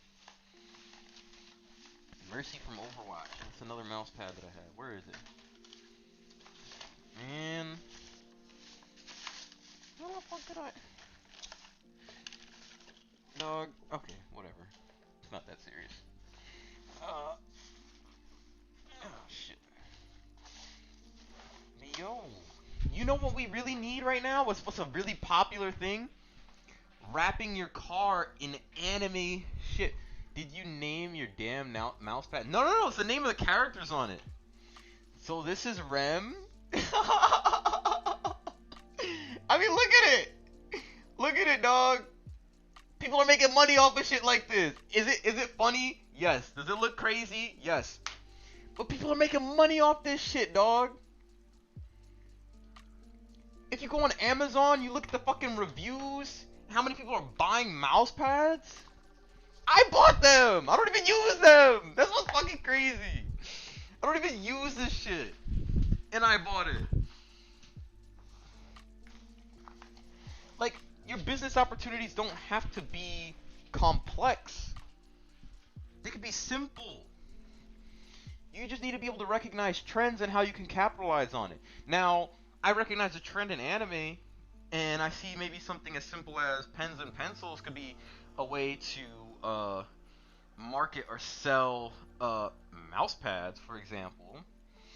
Don't make me say it on here. Ah, don't worry about that. Don't worry about that.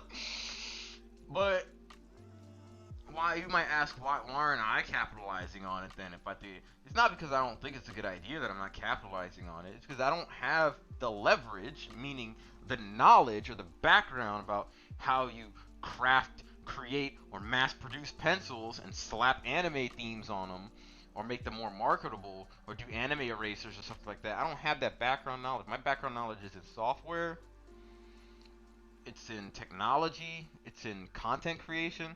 So I'm going to base whatever kind of innovative ideas that I create off of my life, off of my experiences, off of my background, off of my knowledge bank, and off of what I'm passionate about. So if I wanted to do something with anime, for example, it's likely going to involve web and app development. It's going to involve anime, of course, probably going to involve art. Since I love art, it might involve music too. I like doing music. It's going to involve some kind of software engineering. It's going to involve maybe some content creation too. Maybe I create a platform for weebs. Weeb Universe. Boom! I just came up with an idea. And they have stuff like that. My anime list, this, that, whatever. But what about a anime content platform catered to people who like anime, where you can create an account, converse with other people who are interested in anime, watch anime content. Doesn't necessarily always have to be original anime. It could also just be interviews, talk shows, podcasts, a hub specifically for people who like anime. And you can integrate things like My Anime List. Boom. What happens if you go and you buy out the website for My Anime List after you become big enough? You've now swallowed that company and you can integrate their functionality into your web application. Boom. You now have people transferring their Because there's a lot of people who use my anime list, and it's free to use from what I know, at least. And now people are all transferring all their information from my anime list to your web application, to your web platform. Boom! I'm telling you, the ideas make themselves. You just gotta see the trends. Nah. Listen. I might like anime, but I don't like anime that much, okay? I like anime a lot, but I don't like it that much, okay? I'm not, I don't have to lie about that, okay? I don't have to lie about that. I don't watch none of that, Not that I judge anybody that watch hentai, but, I don't watch any hentai. But I will buy a pervy mouse pad, though. I did use them for a little while. I will admit, I did use the mouse pads for a little while. But it just made more sense to have a nice flat surface. Nice flat, you know what I'm saying? My dad thinks that I watch hentai. And I be trying to tell him that I don't, but he don't believe me. But yeah, no, I mean there's gonna be value in physical media as well, I think. And having the original full box set for Attack on Titan is gonna be such a flex. 30 years from now, dog, I have the box set. I'm only missing whatever hasn't come out yet, which is season 4 part 1, which is already pre-ordered, and season 4 part 2. Season 4 part 2 is not up for pre-order, but I could check that soon and see if I can get that in. But business ideas everywhere. You can make anime stickers. You know what's a really good business that's already been established that if you would like to? We live in the freaking... Listen to me. Listen to me. We live in the Motor City, where cars are not only prevalent, but are like the heart of the employment for a lot of people in the heart of the city. In Houston, Texas, car wraps are very popular, specifically anime car wraps. Don't you think that they have people who like anime in Michigan too? There's actually a con that they run here called YumaCon. And it got canceled due to coronavirus. But what would happen if somebody had the startup capital to start a detailing shop that did anime car wraps and anime decals? They already have one in Houston, Texas. There are people who are willing to ship their cars all the way over there from wherever inside the United States. They're called, is it Weebstop? Not Weebstop. But I bought some stuff from that company. They have some really cool stickers. I got those stickers on my fucking windshield for my car. But yeah, there's probably plenty of people who watch hentai. Like I said, I don't judge personally. I mean, I get why you like it. I mean, they put a bunch of horny ass anime characters in shows. Of course, they're gonna put it in porn too. It's borderline porn at this point anyway. This is why Hurricane's trying to wipe out Houston. Ah! They're like, anime's a scourge to this earth. Get rid of them. Wipe them all from the earth. But seriously though, I don't think they have decal shops that are doing high quality anime wraps. So what happens in the Motor City when you build a literal fucking shop that does high quality anime wraps? I wanted to wrap my car when I finished paying it off. You know how cool that shit would be? You know how much of you wouldn't even have to have an expensive car and it would be a huge ass flex.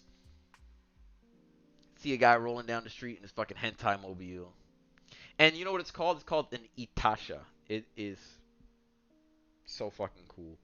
You could charge anywhere between like I think 5 and 10 grand for it, depending on how high quality the wrap and the image is. But the ideas make themselves. There are things that people could be doing, and it's really about the leverage that you have. I know the leverage that I have in something like that. One, my location. This is Motor City. Why wouldn't people like it? Two, anime is growing in Western culture. There's lots of anime fans everywhere now. Three, I already see another company that's doing it and very successful at what they're doing. Four, had another. Oh, my knowledge of anime. My knowledge and background of anime. All I got to do now is spot the people who do detailing and wraps and decals. Put together a crew of people. Start my own business. Money being made. And all I had to do was come up with the ideas and how to put the shit together. That's it. That's all it is. The ideas write themselves, man. The ideas write themselves. It's really it can be done. It can be done. I think a lot of people just don't realize it, but it can be done. There's a lot that can be done. You can literally make anime everything, and there are people who would buy it. You know, it's all types of ideas people are coming up with every day, in all types of different ways. So, you know, anybody have any other ideas they want to share? Any questions? Anything they want to talk about? I'm definitely. Sometimes I get so lost in speech that I just go. I just keep talking. It's already 7:43. You got about like 15 minutes. I can play video games for the last like couple minutes. Y'all want to see that? And then if any topics come up, we could talk about it. Play a quick game of Overwatch. Let's do that. I quickly switch it over to Overwatch. Huh? Maintenance alert. Oh, don't tell me that, Overwatch. We don't like to hear that.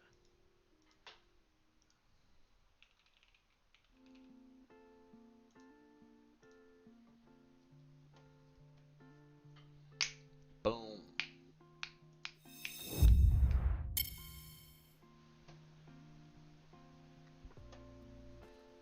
Alright, let's get right to it.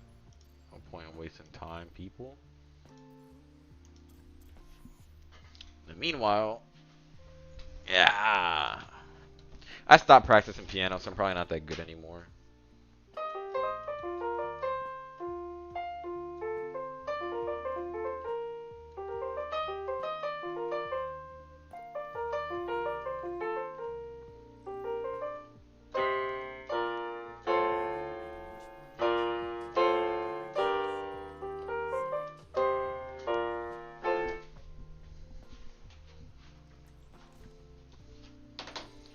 Okay.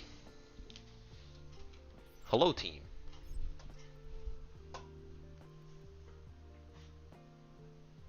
Oh, did I lower their volume? Options, sound. Their volume shouldn't be that low.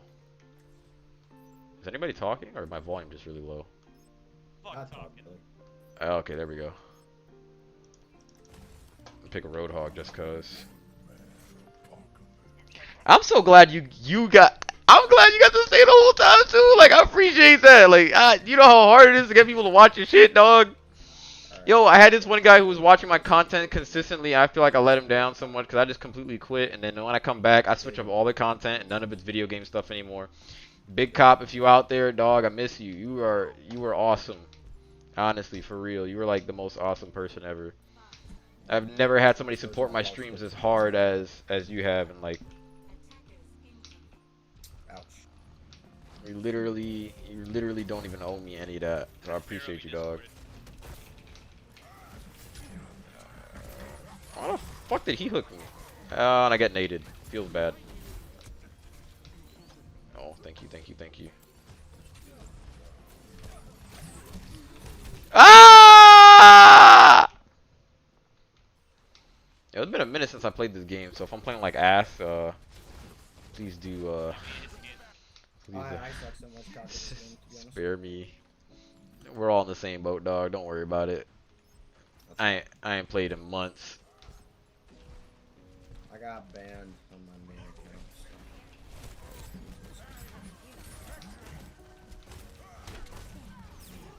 How the fuck did I get slapped? Overwatch is too fast for me now. Ah! Good luck, Sig. Oh yeah, we got that. Stay on that fucking part. Oh, it's fucking. Hell yeah. Oh, kill his ass. Yeah. Way to go, Sig. Oh, way to fucking go, bro. Way to go, bro. Who, me? Oh, dude. Fuck yeah. I ain't do Oh, shit. Somebody Let left him the leave. game Did they say already. pig? Oh, he's Oh, bad. he's PogChamp. Dude, I have to pee so bad right now. Dude, pee in the pot of your Oh mouth. yeah, I have probably 1,800 out. Not 18. 18 probably too much. Can't see that hard. Fuck off! Ah! Keep them away. I'm 15 health. Ah! Level 4. She did. I probably have, yeah, like 1,600. Good probably close to 1,700 hours now in It's Overwatch. so hard on top. I do too much shit. That's why I'm like a jack of all trades, master of none. Be trying to fucking play all the instruments and Under shit. looking at me, Play to be good at all the video games. And be good at school and work. And, I do decent at it. Fair one. Stupid! Man, I've got the nerve to switch to Orisa right now. The way I keep getting hooked. Fucking hate this game. Reloading. People are zero fun. Who's Big Dog? Oh, it's Reinhardt. Yeah. Maybe because he's getting fucked. Nah, so. Fair's ult. 2% fun? Sucks. Non-fat fun. As soon as she freaking presses. Dude, he went to hook Sigma and it like curved me. I have Nano. Nano play. Ah! Morizuka! Morizuka! That doesn't feel good. That was terrible.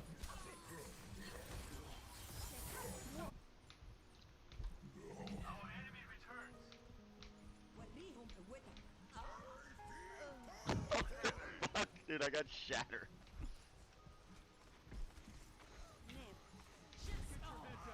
Holy I told shit. you she'd die as soon as she opened. Oh my god. There's so much damage though. That was crazy. I'm gonna get hooked and die here 100% calling it. 100%. They have a Sombra Bastion now, you guys?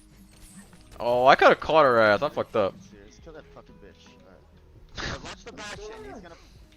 Make sure you play corners, watch the Bastion, he's gay.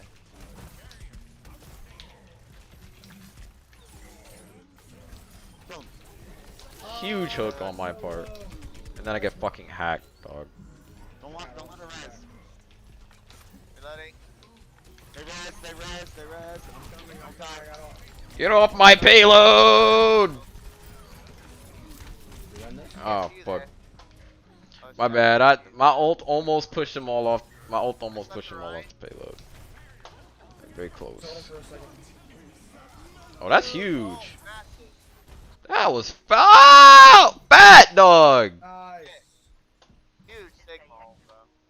Okay, I gotta pee. Mommy is Bye. mommy.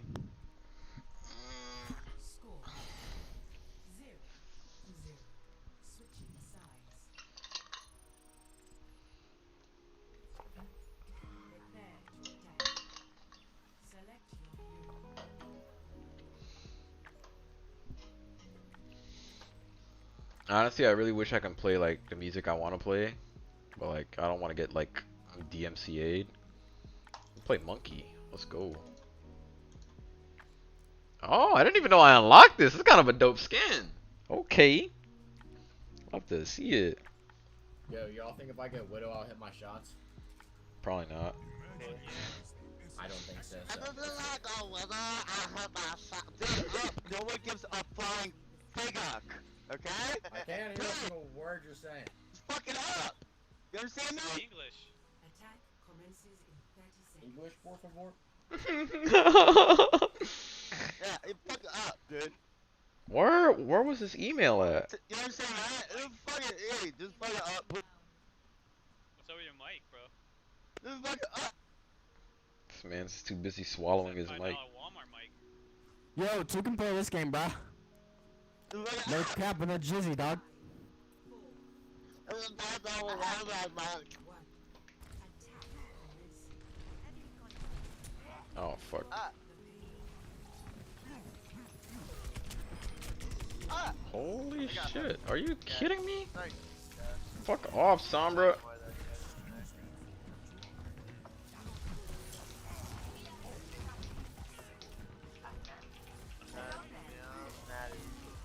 Oh! Dog, man's is moaning.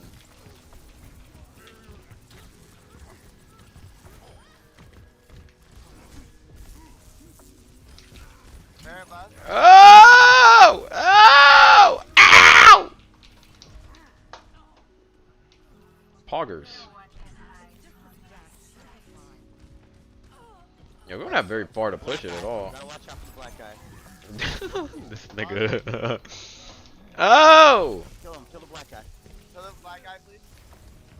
You see how racist these motherfuckers are? Ah!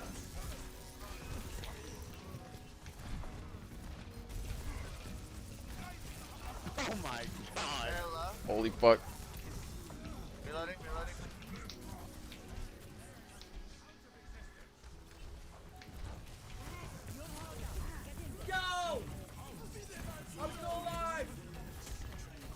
Experience it, bud. We're experiencing. We love good experiences. I'm dead. Kill the black guy. Black guy. Black guy won. This motherfucker say black guy won. Push her off the point. Push her off the point. Fucking hate these people, dog.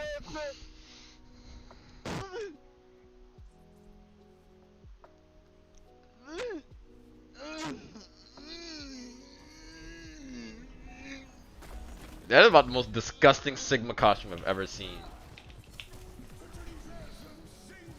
Well, yeah, that pretty much concludes the stream. If anyone who stuck around wants to talk about anything, I mean, I only put on the video game just because, like, it's a nice little finisher, nice little. I don't really have much else to talk about, but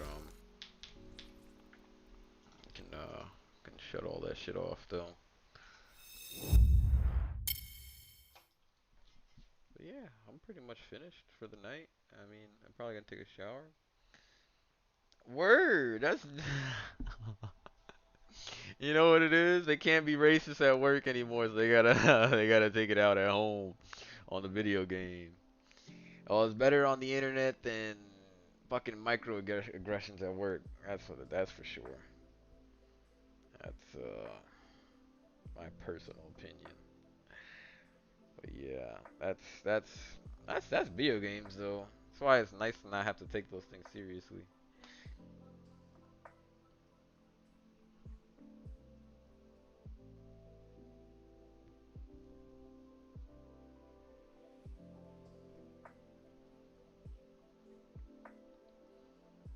If there's anything you guys want to look into, any topics, any. Yeah, this is business and innovation stream. That's about it. It's lots of cool. There's a culture that you can capitalize on right now. Keyboard culture. What if you could make keyboards or keyboard culture to I don't know. You could do something with that though. What about mouse culture? We got a keyboard culture. Might as well have a mouse culture. Teach people how to put together their own gaming mice. I don't know. That might be a little bit too much, but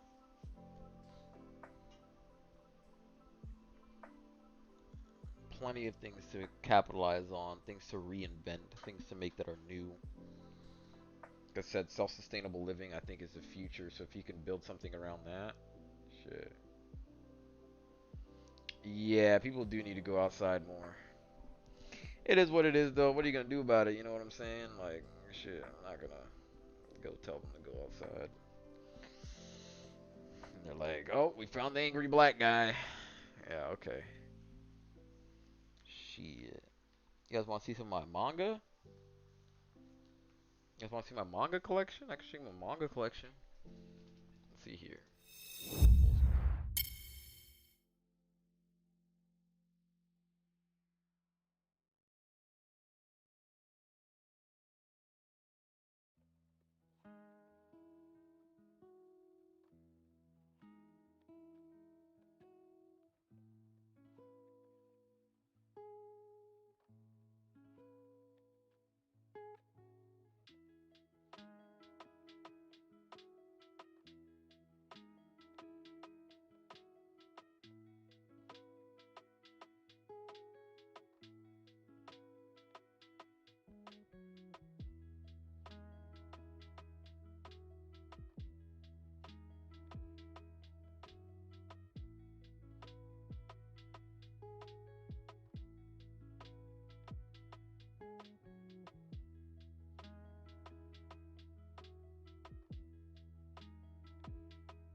Sorry about that.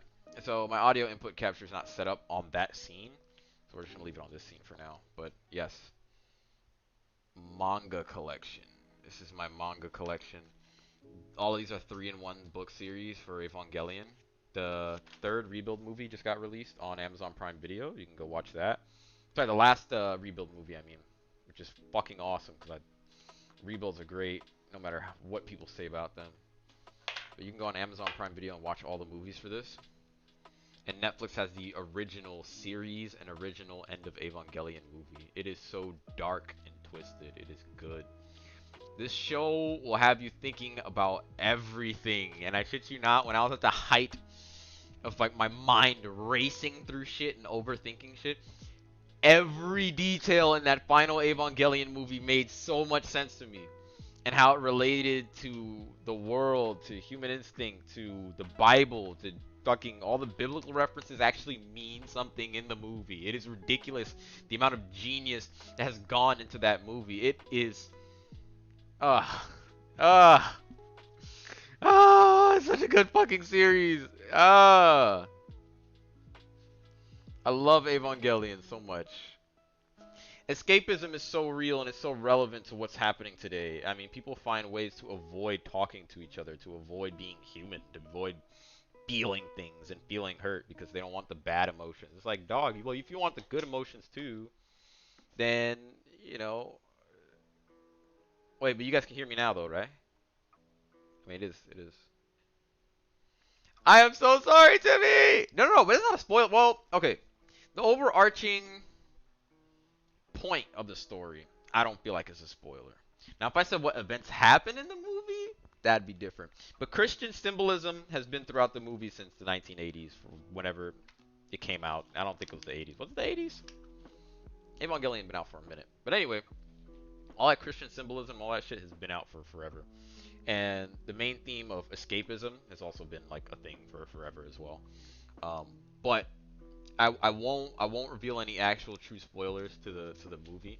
But that final movie, I shit you not, it was so eye-opening for me. But oh my god. I'm gonna show you guys the art books. I mean, showing you the manga panels is like whatever, you know, you don't even know what you're looking at. But I really like the cover for the final book, which is also really cool. Oh yeah, I guess the manga panels kind of are spoilers, but here's the thing about the manga, right? The manga is a completely different story, so unless you plan on reading it, it's not a spoiler for the main story. So what you're gonna read in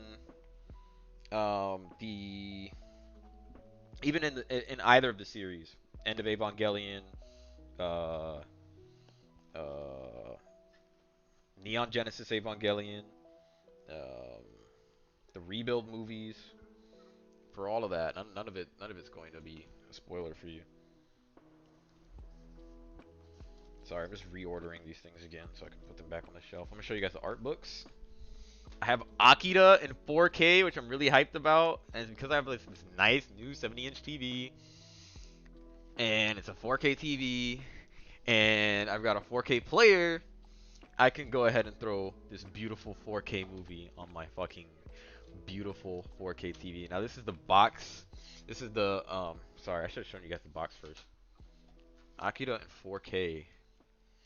Now I don't know if this is still limited edition or if you can still buy it or not. If you can, get your hands on it. This is a freaking classic, and the fact that it was remastered in 4K. Oh, I jumped on it as soon as I had the opportunity. This is a classic anime movie. I think they were still doing hand-drawn animations at the time for movies like this. It's like an extra little info book. You get to hear about like what some of the people who worked on it, you know, had thoughts on and stuff. And, like Akira's cool because it's also about like God and shit, like the power of God, but like the power of people too, and like psychic powers. And it's just really cool stuff. It's like 3 discs. I've only ever used one of the discs, so I have no idea what some of the other stuff entails in the other discs. One of them might just be the standard edition, like instead of HD stuff. I've got also, not gonna spend too much time looking at the art books, but I've actually used the art books for reference for some of the drawings that I've made. This is for Neon Genesis Evangelion, which is actually like the original series. You can see the art style is actually a little bit different for Neon Genesis Evangelion. Let me go ahead and find a specific picture. This book is a mix though. It's not just Neon Genesis Evangelion here. These are Evangelion characters, but it's not just this, but they also have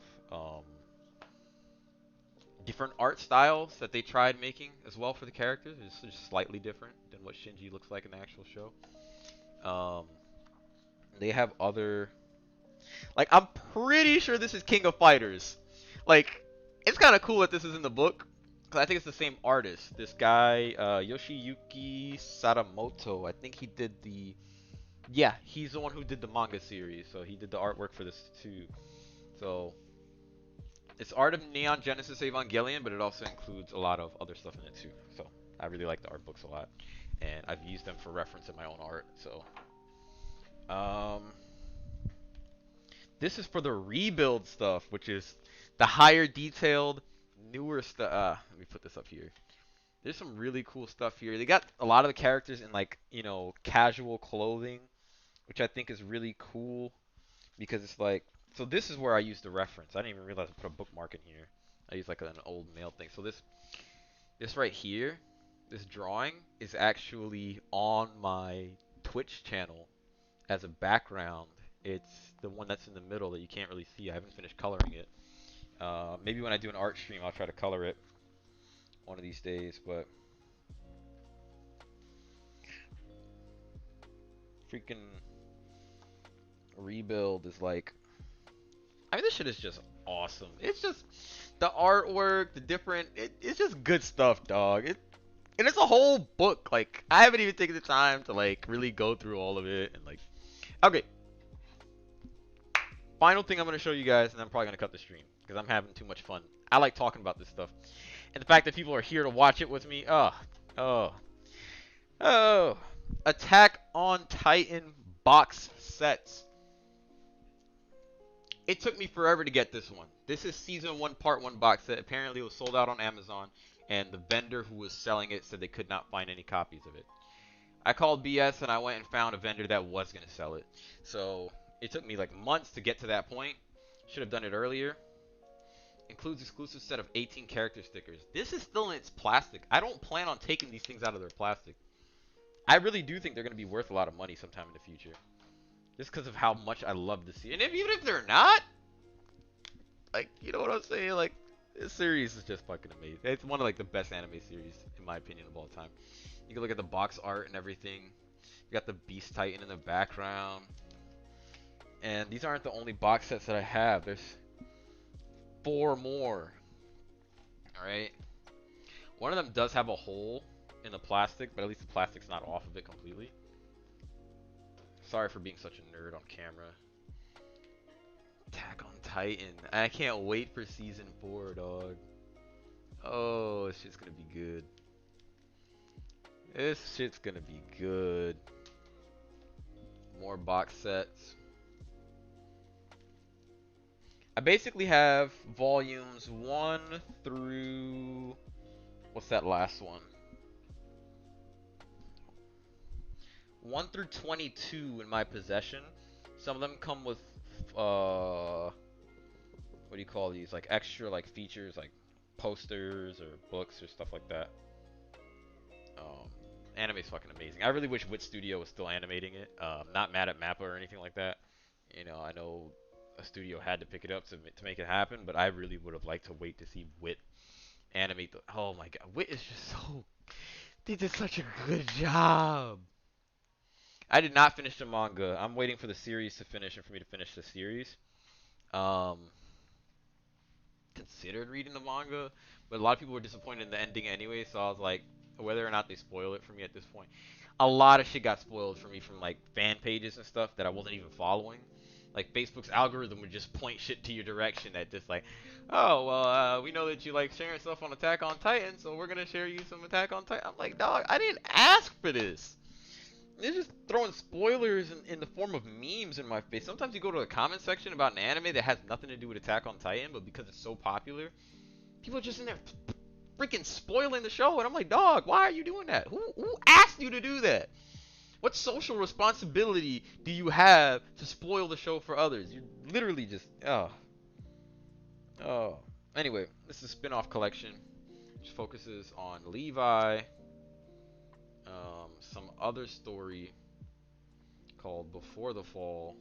That one looks kind of scary, actually. I kind of want to read this one. So this one actually did take the plastic off, just because it's less important. And it also has an Attack on Titan Junior High, which is like the little spin. Let me see if I can take the books out. Hold on. Jocks, Nerds, and Titans. It's Attack on Titan Junior High. Yeah! Dog, what are you doing? Son, chill. Oh. Yeah, I know a lot of people weren't very hyped about the ending for the manga. I personally am really looking forward to the show. I don't know if they're gonna adapt it any differently. Even if they don't, it's whatever. I'm still looking forward to it. I still love the series as far I don't think the ending can possibly ruin it for me. But then again, if I don't see the ending, I wouldn't know. I've been watching Attack on Titan as it's been going on since the full release of season 1. So I binged season 1 and then started watching the show from there. And that's why I value the show so much, I think. Honestly, I think a lot of people don't care much for the show because they were able to binge the whole thing or binge read the whole thing. And they're like, okay, well, there's nothing spectacular about this. But the culture, the phenomenon that happened while building up with it, like moving with it, it was different. They were trying to auto moderate you. No. Okay, so I'm able to see more than just Twitch. So I recently paid for a subscription for Streamlabs OBS, and it lets me see anyone who's commenting from YouTube or Facebook as well as Twitch. You might only see the Twitch comments because you're on Twitch, but I have my friend Timmy here who's watching from YouTube, and I'm talking to him about Attack on Titan because he's a manga reader. But yes, sorry, that's why you're like confused, like who's talking to? Who's he talking to? Dog. I'm gonna put these manga all in order. Yes. Oh, this is gonna look good.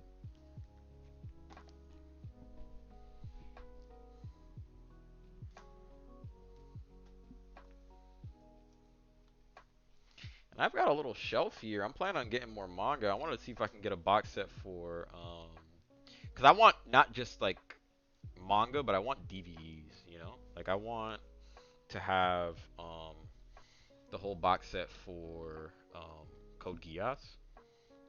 And like I want to wait till I'm balling to just like splurge on all this anime shit. Like people are gonna be like, why you waste all your money on? Hell yeah, waste all my money on anime shit, dog. This shit limited edition. I have the best collection out here, fam. Ain't nobody gonna have what I have. Then when all them streaming services go and lock access to your fucking movies and your shows that you fell in love with, and you can't access them, who you gonna come to? Don't come to me. Now let me stop. But yeah, that's pretty much it. Better than the original planned ending. No, I had to read it every month. It was bad. Oh, so you didn't like reading it as the chapters came out? Oh, well, that's different than what I understand then. I heard a lot of people didn't like the. I heard a lot of people didn't like the kind of slow burn, or sorry, the pacing when they were watching everything all at once. I felt like having that slow burn though kind of gave you the advantage of like sort of just seeing things as they came out and like enjoying that. I thought that was really cool. I suppose I should just change this just chatting back again. Get it off of Overwatch. can just kind of chill here. I was planning on cutting it at 8, but like, I mean, I'm enjoying myself. I'm pretty much just gonna go to bed after this, probably. Take a shower and go to sleep. I've not been going to the gym in the morning like I'm supposed to, which kind of sucks, but. I wonder. I heard a lot of people were angry about the original planned ending, and I also heard that Hajime Siyama like added some additional volume or some additional pages, like 13 additional pages to fix the ending or something like that. And the guy is literally goated though for like this is his first manga, his first series, and it exploded the way he did, the way it did, and like he decided, you know, I just want to own spas, dog. I don't care about this stuff that much. I just want to have my own spa. Like that's kind of like sheesh. Like that's kind of cool. Like that's some cool shit. Yeah, that's pretty much about it. Maybe I will end it here. This has been a really good stream. I mean, we got 5 people watching right now, 4 from Twitch. I got another one. I got my friend here watching from YouTube. It's nice. This is nice. The music is nice. And what's cool is that it's copyright free, so I don't gotta worry about getting strike down. So but yeah, I think I'm gonna end the stream here. Thank you, thank you everybody who came to support Liv, Matzo Queen, Timmy, and anybody else who was just watching. Even if you're just watching in silence, if you enjoyed the content, I appreciate you. If you're not already following, please do follow. I pretty much stream like every day, or at least I'm gonna start streaming like every day. And it's gonna be diverse content. It's not always gonna be business and innovation. It'll be personal finance and investing. It'll be dating discourse is the name of one of the streams. It's gonna be chatting with a therapist as soon as I find a therapist who's willing to do the stream with me. It's gonna be hopefully some programming stuff, the data structures and the algorithm stuff. You know, there's all types of content that I'm trying to put out there. Do web development, do app development, do, you know, leak code questions. It's a very diverse profile of content here. Cause I'm a very diverse dude. I mean, I do too much shit. As soon as I'm able to start playing some crazy tunes, I might start, you know. I really want. The reason why I wanted to get good at piano, so I wanted to do anime openings on like keyboard. If I ever got really good with instruments, or I really had like a lot of free time, picking up the guitar next. I have a guitar in my living room. I just don't. Oh, actually no, the guitar is right here. I just don't play it. It's an electric guitar too. Not that I'm good at it or I know how to play it, but you know, at least I could learn. As soon as I pretty much master chords on piano, it shouldn't be too bad. But yeah, I want to do anime openings. Maybe learn drums too. That'd be fire. Like I want to do that. There's just so much. There's not enough time in the day. There's not enough.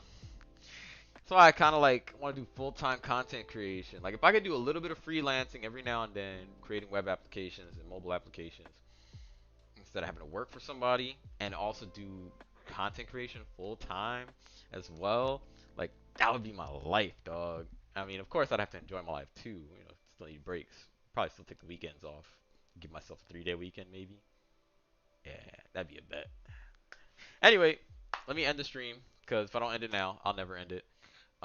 Like I said, appreciate y'all for coming out, and I guess I'll catch you guys tomorrow if I stream tomorrow.